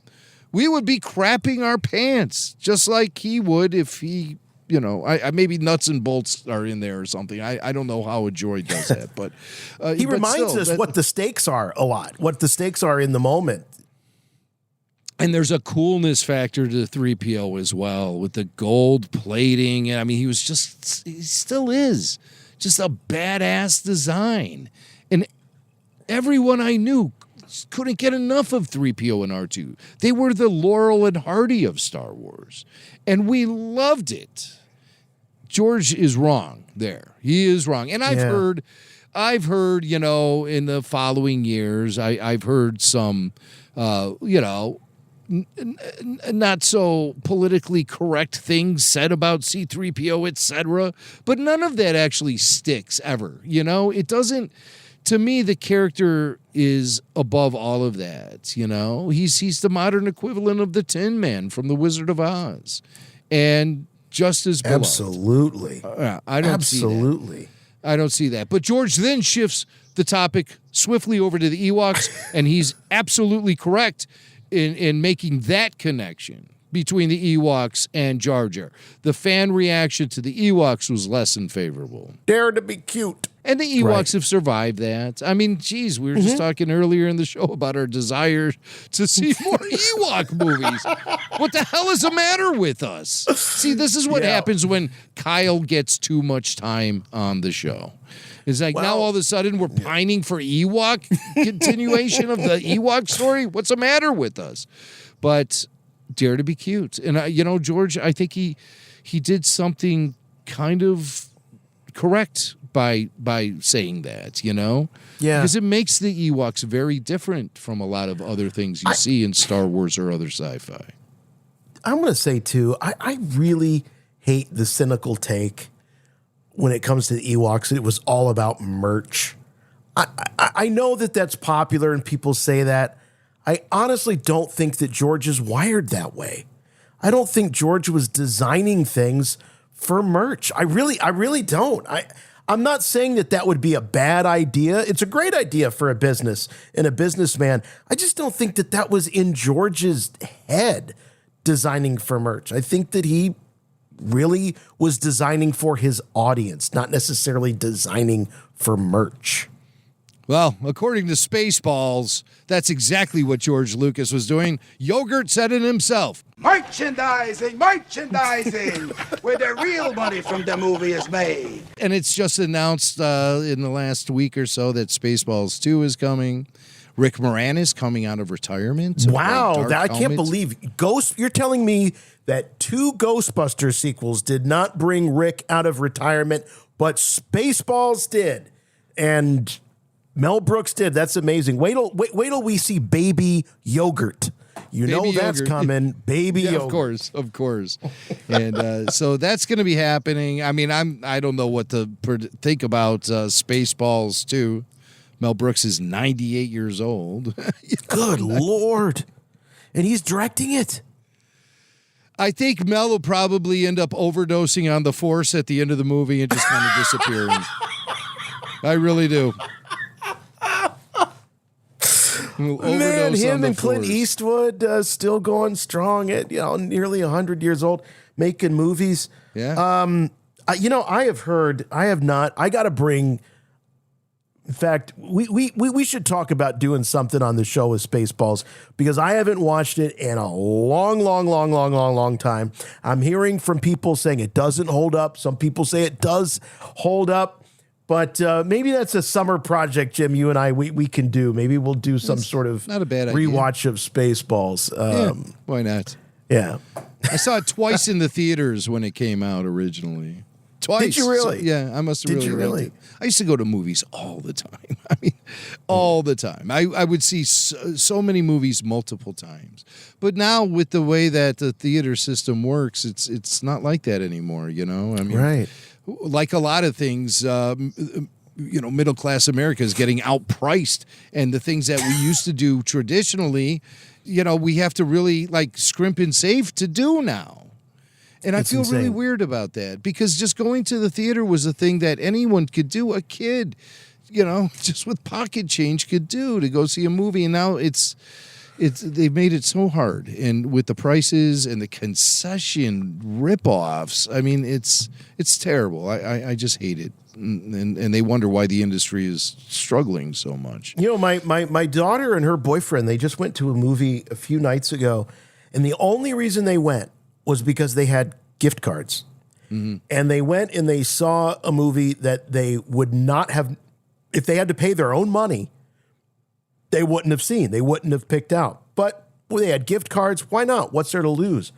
And it was amazing because they I'm so glad we went and saw that. But I wouldn't have done it if I had to fork out the, my allowance or whatever for it.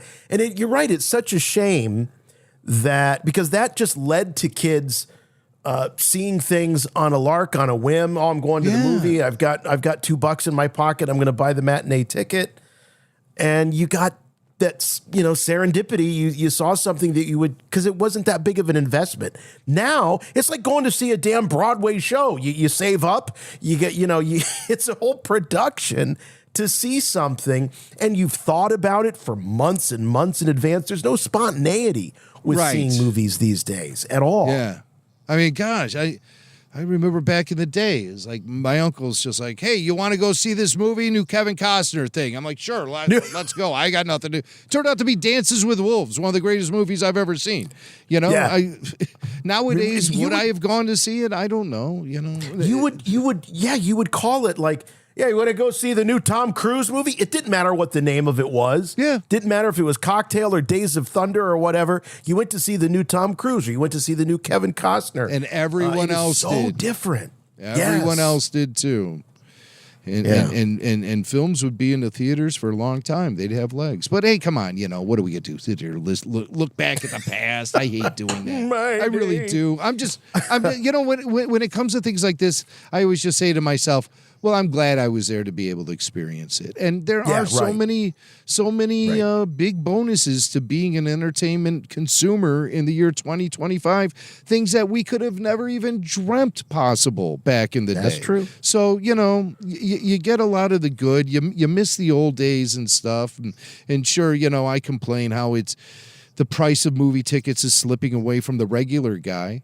But the regular guy has kick-ass TVs in their homes now, and those movies in the theater, all they have to do is just sit and wait for 3 weeks, and the next thing you know, it's being beamed into their house. So, and you can look at that any way you want to, but I just try to look in the positives of all of that and try to roll with the changes. Just roll with the changes. That's a great outlook. And I'm looking forward to pulling more clips and talking about more from Season 2 of Light and Magic. I definitely recommend it to everybody. The only complaint I have about Season 2 is there's an awful lot of discussion about water. Animating water, the perfect storm, Avatar. It's all...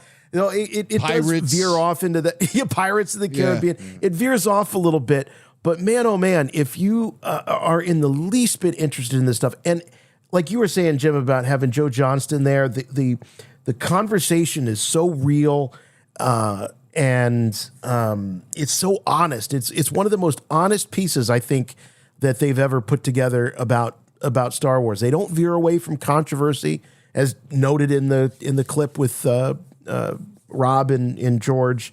So I highly, highly, highly recommend it. It's great. Rebel Force Radio. Star Wars. Star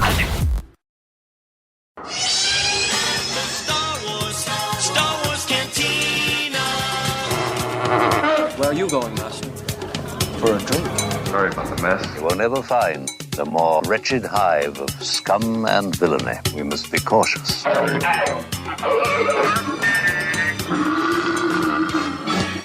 All right, as promised, joining us right now in the Cantina here on Rebel Force Radio, Michelle Ang. Michelle, welcome.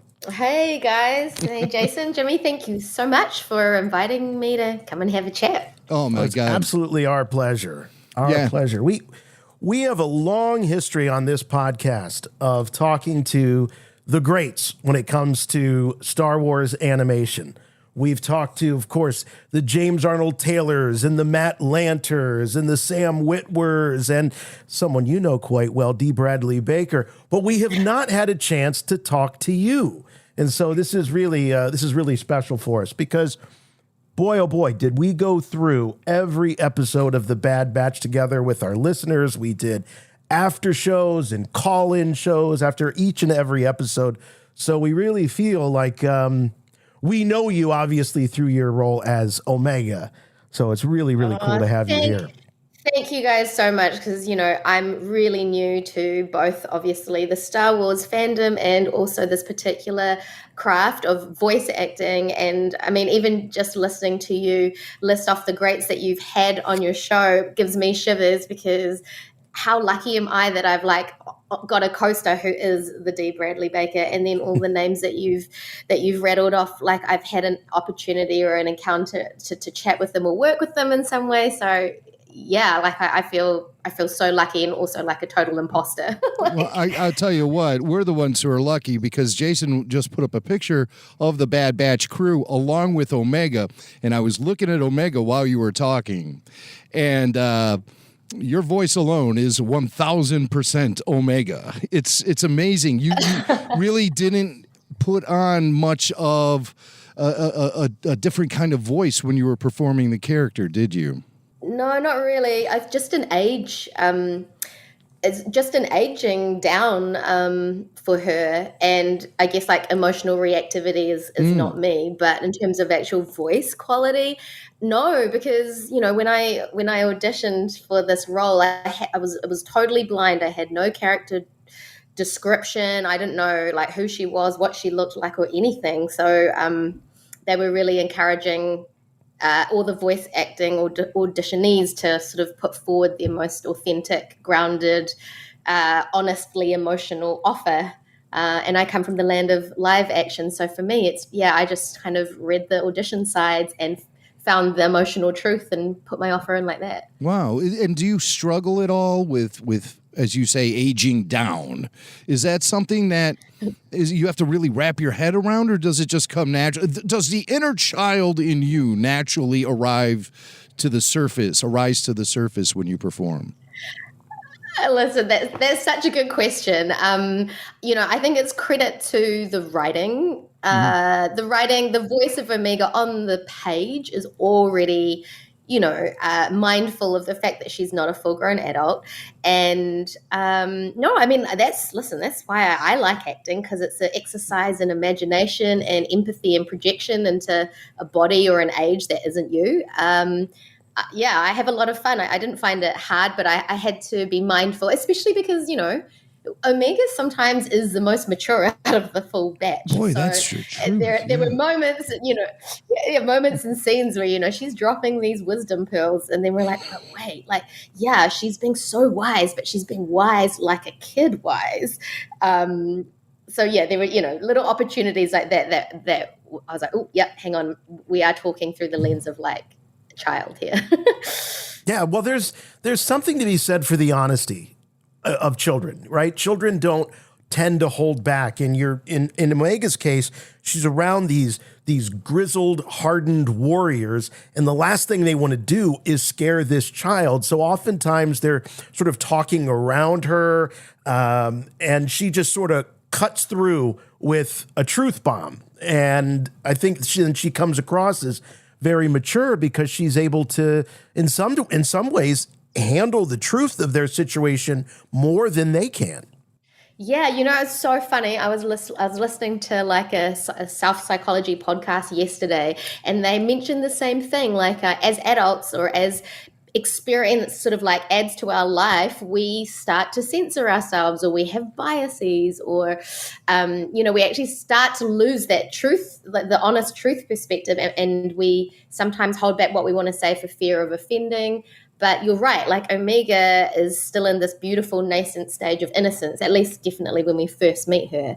And so yeah, she can put forward these really not cutting, but like she's very she's not trying to like cherry pick her way through moments. She's just calling it as she sees it, and yeah, that's pretty special. Sometimes she dives headfirst into things without any hesitation whatsoever. But one of those times when you talk about her innocence, and it was one of my most favorite Omega moments. It came very early in season 1. And it was when Omega visited another planet outside of Tapoca City, outside of the sterile hallways of Tapoca City on Camino. And she landed on a planet with a Bad Batch and saw dirt for the first time. And it was an absolutely joyous reaction to discovering this odd, new, exotic substance called dirt. And she was just like, a kid in a sandbox, but it was a dirt box. And I just wonder if do you have any recollections of recording that moment and what the directors were trying to get out of you, what you interpreted off the page, and what did you bring to that moment yourself? Yeah, I love that moment. That's quite like that moment resonates with a lot of people, and I love being reminded of it because I do remember when recording this, and it was just again like such a clear sort of character moment. Like here we meet a character who has literally spent her whole life inside the sterile walls of a Camino lab facility, and Brad, the director, and I, talked a lot about we always, before we record, talk a lot about what's emotionally going on, like what's in Omega's head, what's her frame of reference. And this was just such a great scene to like straight away pitch Omega as someone who was like completely unaware of what the wider universe holds, to the point that we're like, oh, dirt. I think it was pretty clear for me about like how I wanted to portray it, but we had a lot of laughs and we talked a lot about like how crucial this one moment was to just set the tone for the audience to understand how sheltered Omega has been up until that point. Do you remember any particular scenes or sequences that required you to really dig in emotionally that might have been challenging? Because it's quite an arc that Omega takes across the 3 years and the 3 seasons. Anything jump to mind? Oh, yeah, plenty.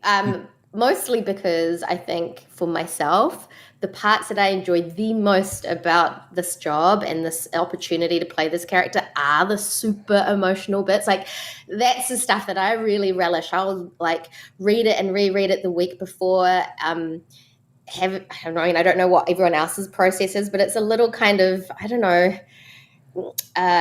it's like an intuition thing. I'll get a lot of like ideas that sort of just bubble up, and I'll have some ideas to offer during the record. A lot of the times for the super, super emotional scenes, I was able to record with Dee, even though we were, on an online situation. And that always, when you feed off each other like that, you find this sort of resonance in your fellow voice actor. So that's always very special. But Yeah, lots. I talk about this quite a lot, but I really loved the episode in the Ipsium mine after Echo has left and Omega feels really betrayed or like really sad about the sort of breakdown of what she'd perceived as her forever family. She can't wrap her head around why he would choose to leave, and Tex doing his very best to empathize, but Omega simultaneously is like sad about Echo and like frustrated at Tech. And it was a very complicated set of emotions, also sort of bundled in amongst this like task-oriented activity where they're like mining this very sensitive, potentially explosive substance. So like the sort of, I remember as a voice actor trying to get like the physicality of like being on tenterhooks because you're, handling this very explosive substance, but at the same time feeling really sad and also like, why can't you understand why I'm sad, Tech? Like all of this bundled together. I really enjoyed filming that episode. And actually the things I find the hardest are probably not the emotional things. I think the hardest stuff is more like the action sequences for myself as a voice actor to really, like you will on a page, it'll be like, I can't remember exactly which episode it is, but there's one where they're like, there's a sort of up-angled turbine and they sort of fall down and it's high risk and there's a lot of physical exertion and, I want to give honor to the way that the writer has conceptualized what's going to happen because I don't see the animation when I record, but I'm like, okay, so they're sliding down something slippery. If they slide too far, there's, there's a sound of like a motor whirring and the edge is like just out of reach. So as an actor, you're trying to put all of that into like one grunt or one like, or one breath, like a gasp, or like an effort of exertion that says, if I fell, I'm going to die, but I'm so close. Like that stuff is actually what I find to be the most challenging. Ashley Eckstein told us when she was recording lightsaber duels that Ahsoka was participating in, Ashley would grab a pencil and use that as her lightsaber and sort of swing it around and try to get that physicality out of her performance as a voice actor, which is, it seems like it would be easy, but, just hearing you talk about it, I think it's more challenging than most people recognize. So do you do anything like that in the recording booth? Do you get physical in there to try to bring that out of your performance? Oh my gosh, absolutely. I mean, they record all of these.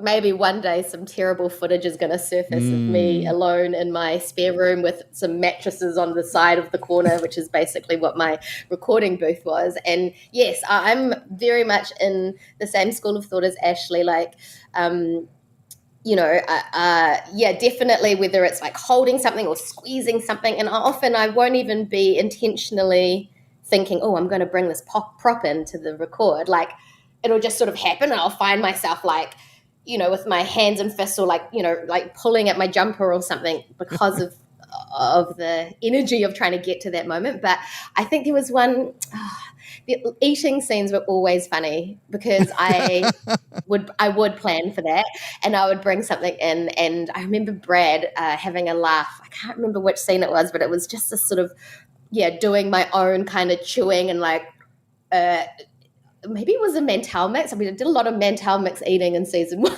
Yes. Just this idea of like joyful munching with Rekka. I'd be so excited that she would talk while she was eating, just putting little shades of, offers of that in, which requires using props in front of the mic. Yeah. Now, what really Joyful was munching. the mix that you would that you'd be munching on? Was there a specific type of snack that made that sound? I used carrot sticks for that. I don't know if that was a carrots. Man, yeah. I know. Just because it's a shame. I would think it always sounded much sweeter and more delicious when you would do it. I guess nothing against carrots for all you carrot people out there, but yeah. I was thinking Cracker Jack. I don't know. Carrots. I don't know. Probably I didn't have that sort of stuff in my house. I had a little. Good for my you. My son was pretty young at the time. Yeah, and we had like a rule: no eating on the carpet, and Yeah. My birth was in a carpeted spare room, so yeah, nothing with crumbs. Like, I'm a little weird like that. Anything that could have been crumb spewing, no. Carrots was great because no crumbs, nice sharp noise. I don't know if they ended up using that real sound for what ended up being in the finished production video, but yeah, I do remember using carrots. Well, it sure sounds like that you were doing a lot of recording of your dialogue at your home studio, as opposed to going to a big studio somewhere like in LA or somewhere. Is that because you are based in New Zealand, or is it because of the pandemic, or because I know the Clone Wars and Star Wars Rebels, they would often record as an ensemble. And it seems like you were largely isolated. Yeah, it is kind of wild to think that, like, honestly, listen, Star Wars is amazing, and the amount of like creative people that have to come together to make this beautiful piece of storytelling that we all get to enjoy, it's like kind of mind-blowing. And we started making this, I think we got the first episode recorded in LA in person together, and then COVID happened. And it totally like threw a spanner in the works. But then, Skywalker Sound and Lucasfilm pivoted quite hard. And at that time, I was, what do you call it? I've forgotten the word for it. When people closed borders, what is it? I'm having a brain fart. Yeah, I know what word you're trying to. We heard it every day for a year and a half. I know. You had to be isolated or what's quarantined. That's right. Yeah, isolated, quarantined. That's right. Yeah, quarantine. So New Zealand at that time, I was bi-coastal, but I had a residence in New Zealand, and New Zealand had pretty hardcore quarantine rules, and that's where I wanted to be while we figured out what this thing was. Yeah. So, so I was stuck in New Zealand, but mail was happening, so it was so bizarre. Honestly, they mailed me. I've got it right here. My room is a mess, but. Oh, look at that. My little, that's because my son was recording something last night. But basically they sent this like microphone and all of these little bits and bobs that I'd never really seen before. And then I had to get on a call with a Skywalker sound engineer who like literally talked me through. It was like the IKEA build of how to put things together. And then, with their clever ears, I like walked around and made noises, and they sort of made suggestions about which corner of the room would be better. Oh, and wow. How it was so weird. Like, it was so lo-fi and accessible in some ways that it was sort of, it was so strange. But then it just goes to show, because as technology sort of caught up with what was happening in the world, we created this amazing workflow. So I would say like maybe 85% of the recording happened with me being in New Zealand, and me being directed real time on a Zoom call with the writer and the director, and sometimes, but not always, with other guest cast voice actors, and sometimes D and sometimes not.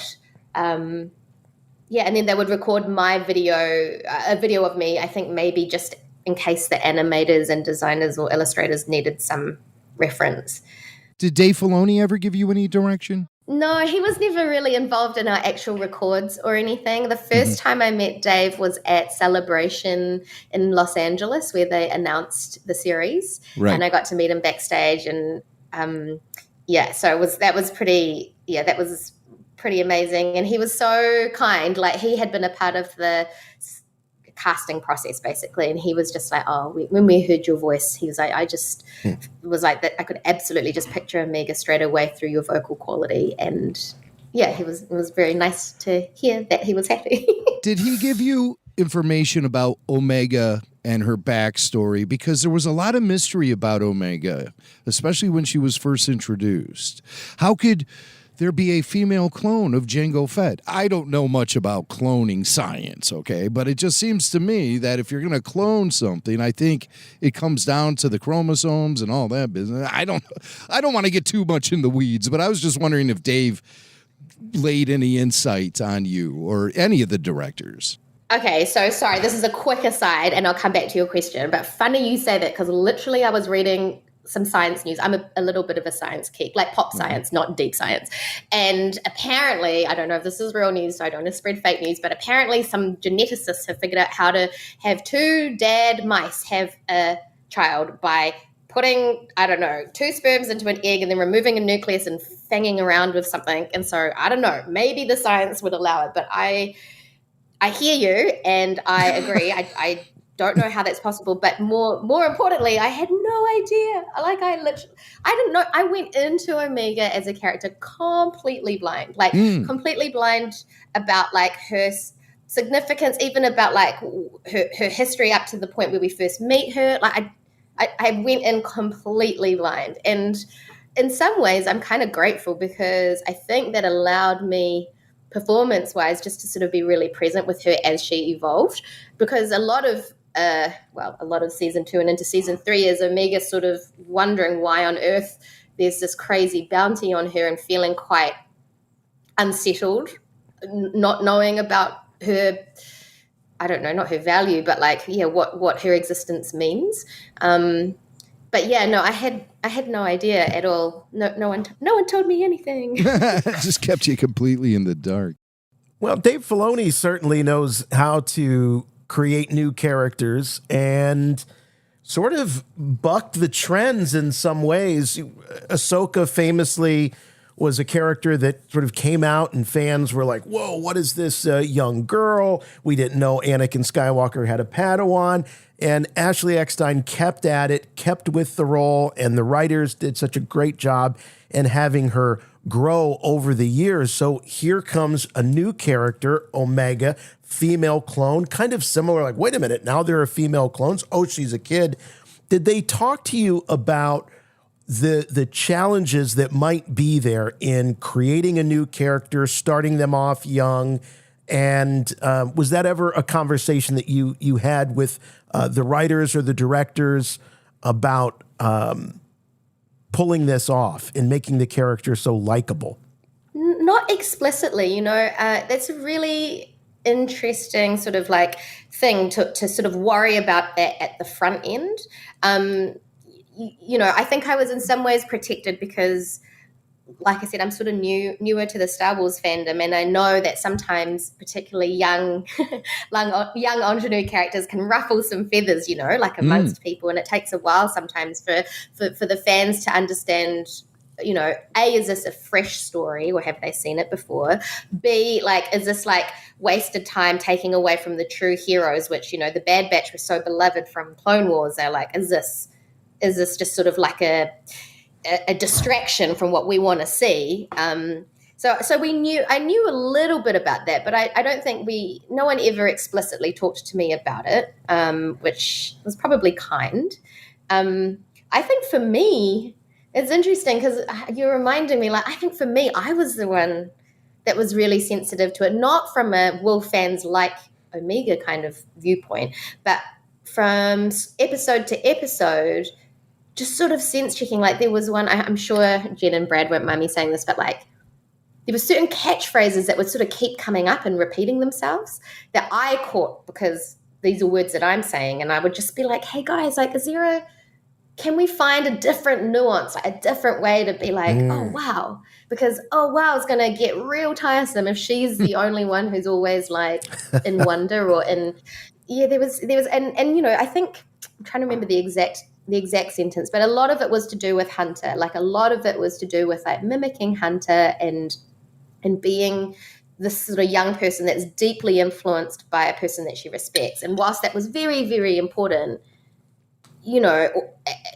wanting to sort of make sure it was progressing at all times so we didn't get stuck in that same note or that same beat whenever it happened, and like after an action sequence should sort of like have the same expression of like relief or whatever.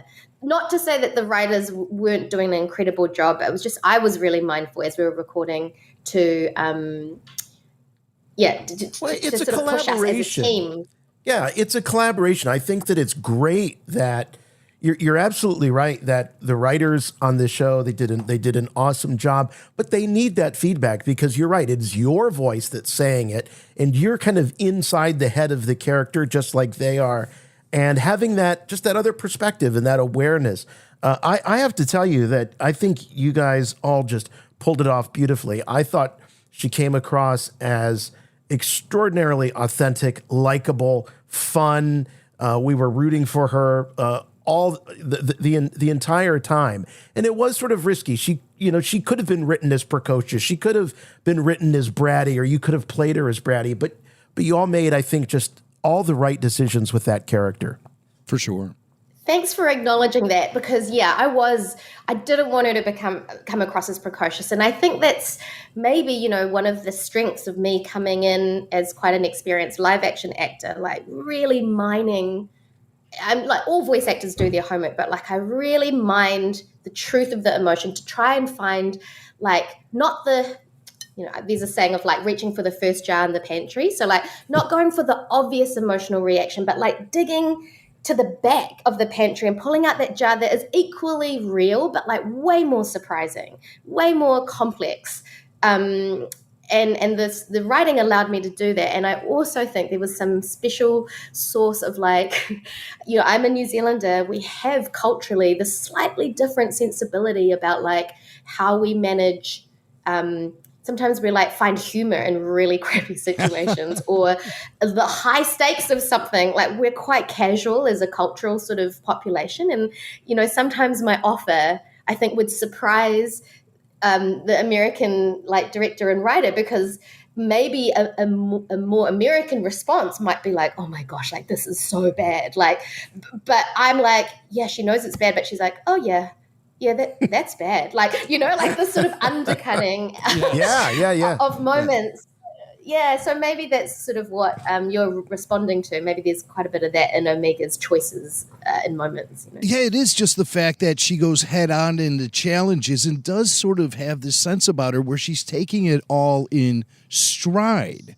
And that just makes me wonder, as we're sitting here talking to you, and after talking to you now for about 30 minutes, I don't need to ask the question about how you made Omega so likable. I can tell how Omega was so likable. It's coming off of you. I can tell that. But I'm just wondering, what sort of personality qualities do you share with Omega, and how are you different from Omega? Oh, I mean, I love this question, but like, it's such a day-to-day thing, isn't it? You've caught me on a very existential kind of week. I'm just, like, okay. Listen. Why is it that way? Why is this week like that? I don't know. I don't want to get too like crazy political, on a platform, but I'm just aware of the place of privilege that I have living in the country that I currently am in, getting to work in spaces that are telling stories that I feel improving humanity, or at least offering some hope. It's really hard to sort of I feel conflicted, and maybe this is a personality trait I share with Omega, is this sort of like existential empathy of really being mindful of what other people's lot are right now. And even if that is incredibly different from like the viewpoint that I hold, I just feeling that tension moves me, I guess. So I'd say Omega and I share that. Empathy, a deep sense of empathy.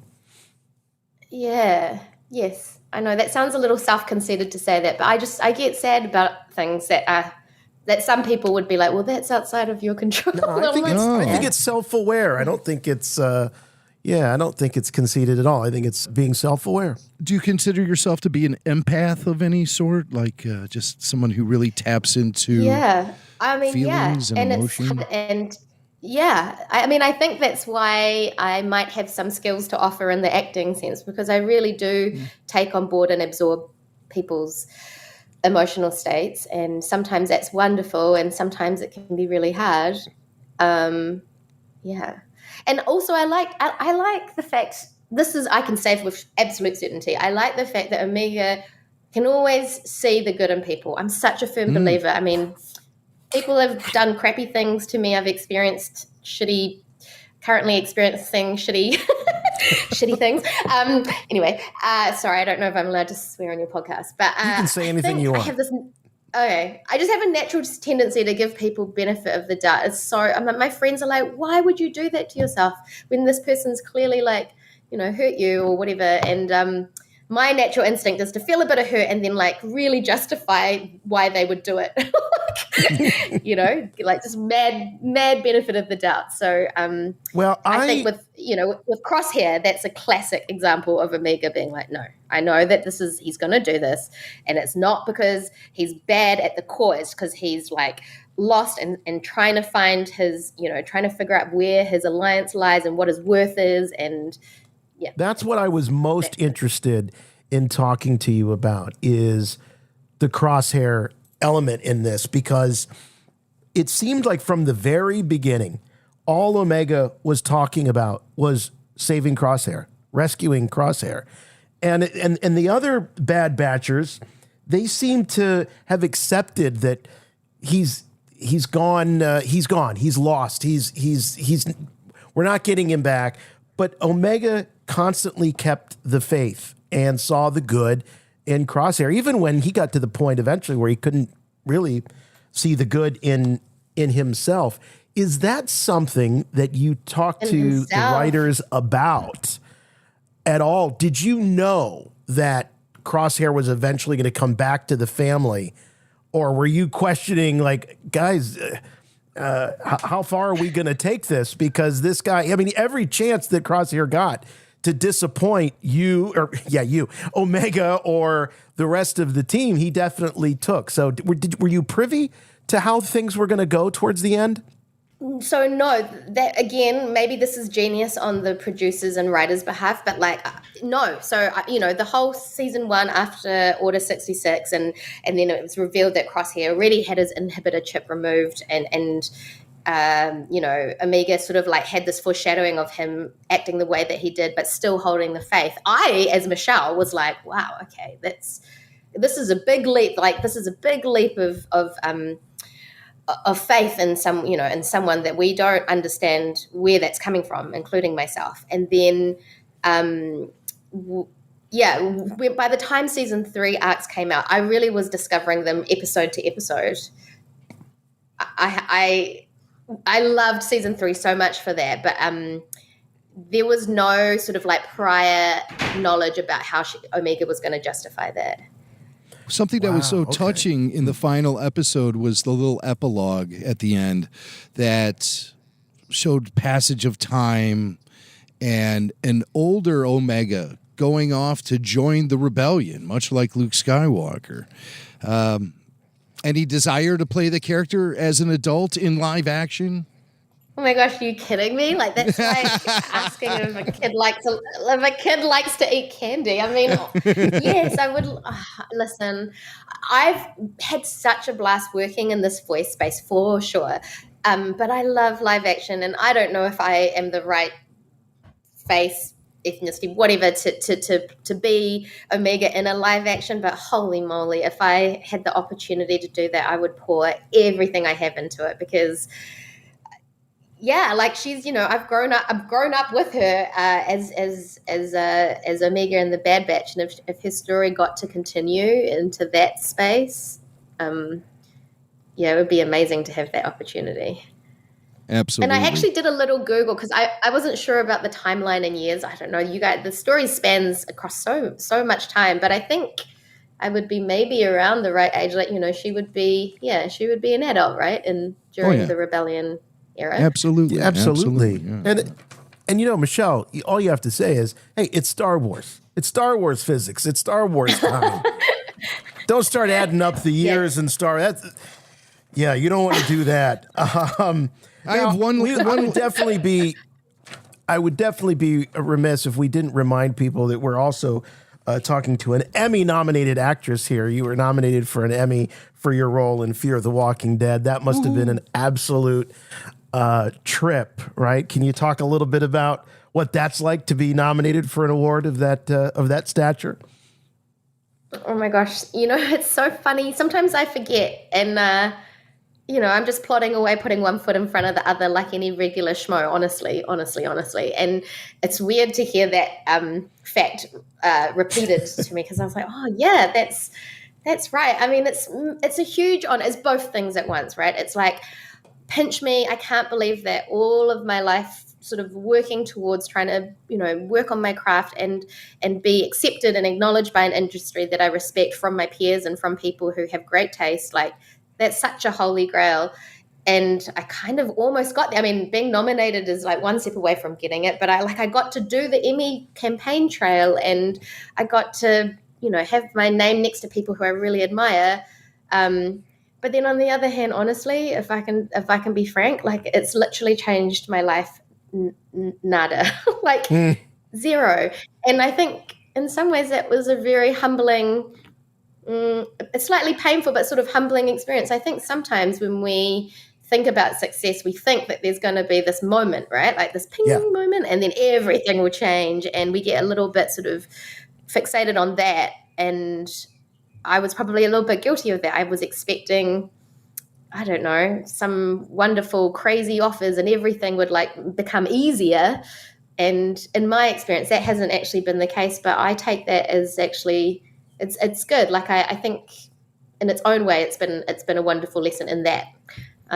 That's not to say that I wouldn't mind having more work offers come in because of the Emmy. So if anyone's listening with ideas, like hit me up.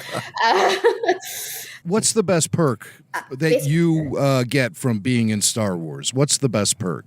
Getting to talk to people from all walks of life, all around the world. Are you kidding? It's like this common, what do you call it? Like a conversation starter. It's like I'm the kind of weirdo that's in a social setting and a little bit socially awkward and like desperately trying to figure out how to have a conversation topic. But being part of Star Wars means that I get to go to conventions or gatherings and know that like the icebreaker is so easy because everyone has this shared love of this like wonderful universe and I have a little tiny part in it. So yeah, it makes me feel really connected to lots and lots of people around the world, and I think that's pretty special. So when you're on one of those long flights from New Zealand to the United States, and you're sitting by somebody that you've never met before, all you got to do is say, hey, do you like Star Wars? Because 9 times out of 10, they're going to say yes, and you go, you know what? I was in Star Wars. I don't know if the New Zealander in me would ever do that, to be totally honest. Yeah. Because I've actually sat next to someone before who was like watching, I'm on some TV shows and some of them are on like in New Zealand's media thing. And like, they've literally been watching me and then I'm like just sitting there awkwardly near them, not referencing that, so. Well, now that we've seen you, I think we'd recognize you on an airplane and we would talk Star Wars. And maybe neighbors. And I don't know if it's quite not a New Zealand thing, because I've seen Daniel Logan in action many, many times. And he will walk right up to people and say, ever hear of Boba Fett before? And he says it loud and says it proud, and he's from New Zealand. Do you ever bump into him at conventions and kind of joke around about how you guys are sort of like brother and sister? I was sort of hoping to. I met him, and I've only hung out with him once, and that was at the celebration in Los Angeles. Yeah. And you're right, he is a Kiwi, but he's a Kiwi that's also had a lot of time overseas, so he's not. True. You're right. I shouldn't like name drop a whole population like that. But I'll tell you who I have seen recently, who I have very much enjoyed hanging out with, is Tim Morrison. Because he's still New Zealand based, and we did a couple of meetups in Australia, which I'd never done before, and it was cool to have that connection too. So chatting to Tim a little bit. You ever participate in a Maori haka with Tim? No, because women are not allowed to be part of the haka. That's guy only. Right. That's a guy only thing. Yeah. Is there a lady only dance that we can tease Tim about then? He's never been able to do? Well, I don't know. I don't know enough about. Well, I'm all down for. I'm sure there must be because it's Well, I'm down for breaking boundaries. Tim sings. If Omega wants to haka, like I've seen. Omega can come up with her own version of some sort of battle cry, because that's kind of what a haka is, right? It's sort of like it's a exclamation of like, I'm here and I'm present and come what may, and like this sort of meeting of energies. I think if they ever do a Book of Boba Fett season 2, that needs to be all about Boba tracking down his long lost sister. Oh my God, his genetic sister. That would be amazing. There, I've done it. You guys are going to talk to me a little bit, because I'm not super caught up with how Boba is, but like, why would he want to do that? What? Who wouldn't want to? If you were my long lost sister, I'd give anything to find you. But I think you think family's important to Boba? Oh in that yeah, way? Is absolutely. That what you're saying? Definitely. He was the tribe raised, means a lot to him. He was raised by Jango Fett, so he already has the whole father-son dynamic burned into him, and I think that he kind of dislikes all the other clones because they're altered to age at double time, and they've all been educated as warriors and things like that, whereas Boba and Omega do not have that kind of double aging thing going on. And I think that Boba would be definitely interested in finding Omega just to reconnect with his sister and maybe team up on some grand adventures together. Yeah. Do you think, like, would their sort of like worldview and morality sit well together? Or Well, that's very interesting. I think that would be part of the drama. That would be part of the drama. Part of the yeah. Well, this would be very compelling stuff. The two of them trying to work together. Yes, coming from such different backgrounds. And what about, okay, listen, I love like hearing people's theories around this, but like, you know that there's also Emery, which everyone kind of has forgotten about. Oh, she's another clone. That's right. She's another clone too. Yeah, she doesn't get as much limelight, but she's older than Omega and definitely sort of less individualistic in terms of her traits. But by in season 3, we sort of start to see Omega have a bit of at least emotional impact on getting her to like find her own morality, her own compass, without being like a pawn to the wider cloning experiment. But like, I think she's doing the accelerated aging thing, though. Yeah. True. Yeah. True. So she's not a true sister. She's an altered sister. Boba's a purist. Right. But the thing that we learned about him in Book of Boba Fett is that he learned the value of family, in his case, found family, through being adopted by the Tuskens. And so I think that he emerges from that being much more open to the idea of having a family unit of some sort around him, people that he can trust. Yes. Yes. Oh yeah, that's juicy. Cool. Well, I hope someone from Lucas is listening. There's somebody is. To your podcast. Somebody is. They're listening and taking notes, I hope. And not just based on our behavior. They're actually listening. I can't believe it's taken so long for us to finally meet you. As I say, we've been so lucky to speak to a lot of your co-stars for many years, and so this is a great check in the box for finally being able to talk to you, who's just so wonderfully brought this character to life. It was so much fun to talk about across 3 seasons, and you certainly didn't disappoint. You're just as delightful as Omega. Absolutely. Thank you guys so much, and thanks for I just thank you for the opportunity to chat to you. Thanks for your acknowledgement that I'm sort of newer to this world. I really thank you for bringing stories of Star Wars and particularly Omega stuff to your listenership. So yeah, cheers. It's what we do. Thanks so much. Take care. Take care, Michelle. All right, take care, you guys. Whoa, what is this? That would be dirt. It's amazing. Chewie, get us out of here! Oh, that's going to do it for us here this week on Rebel Force Radio and next week. for Rebel Force Radio. We are going to take a little summer break, just 1 week. I'm going to hold Mac to this. I really am. If I get any wind of any Q&As or any Babu freaks, I'm gonna reach out to Tyler. We are going to make sure that Mac takes this week off. I do have Babu Freaks scheduled for next week. Oh, come on! No! Well, I just can't find anywhere. I can't find any place to put the...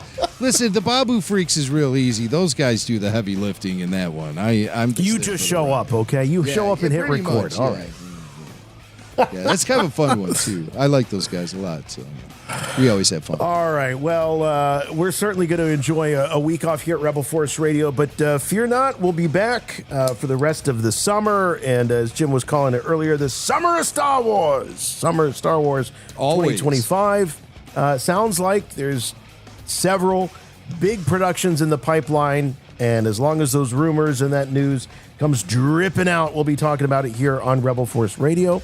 But if you do need more Rebel Force Radio in your life, there's no better place to get it than on Patreon. You heard us mentioning things like Q&A and Babu Freaks. Where do you find those podcasts? Only on Patreon. Go to patreon.com/Rebel Force Radio, or just go to the Rebel Force Radio website, look in the right rail, and you will see that link to RFR on Patreon, and you get all kinds of benefits when you join. There's multiple tiers to join, including the All Access tier, which gets you full show video. So full show video, there's really two ways to watch and experience Rebel Force Radio each and every week. There's the audio podcast, which Jim puts all kinds of effort into and making sure it's the best sounding podcast out there. And then there's the video. And the video is sort of a little glimpse behind the curtain. It's a little less polished, kind of gives you a sense of what really goes on during these recording sessions. So if you've only just listened to RFR, you haven't experienced the full thing, because we do leave some of those little bloopers and things. Full show video, it's available on All Access, plus those other podcasts that we mentioned, the Babu Freaks, the Q&A, the RPG, all of that, and just the greatest community of Star Wars fans you'd ever want to find or talk to over there at Rebel Force Radio on Patreon. Also, if you want more videos, Rebel Force Radio, there's a lot of video available over on YouTube. That's 100% free, youtube.com/Rebel Force Radio. All of our after shows, we just talked to Michelle from Bad Batch. The whole 3 seasons of Bad Batch after shows are available right now on YouTube. You can check them out. Those are our initial reactions after seeing each and every episode of The Bad Batch. So check it out. I think it's a great time capsule of what we were thinking, what we were talking about as these episodes aired for the very first time. And I highly recommend, I think Jim does too, Bad Batch. It's a great watch. If it's something you haven't experienced, it really is some great Star Wars storytelling and beautiful animation, of course, and great performances by D. Bradley Baker and Michelle Ang. So check out Bad Batch. Follow us on all of our socials, on Facebook, on X, on Instagram. We're over there at Rebel Force Radio, at RFR Rebel Force, the website for all things and everything Rebel Force Radio, rebelforceradio.com. Keep supporting us. Keep recommending us to your friends, your family, your coworkers, the Star Wars fans in your life. We love to have new listeners joining us. The show continues to grow. After almost 2 decades of this, the show continues to grow, which is awesome, amazing, humbling. And so, yeah, that's one way you can help us out. Another way you can help us out is by subscribing to the podcast if your podcatcher of choice allows you to do so. And leave us a review. We love to have those reviews. Just one simple rule, please. Make them good. And that's it. We're out of here for a couple of weeks. No more Rebel Force Radio, but there's so much RFR you can discover or rediscover for the first time on Patreon and YouTube and all of that stuff. So check it out. Have a great 4th of July holiday for Rebel Force Radio. I'm Jason. I'm Jimmy Mack. And remember, The Force will be with you, always.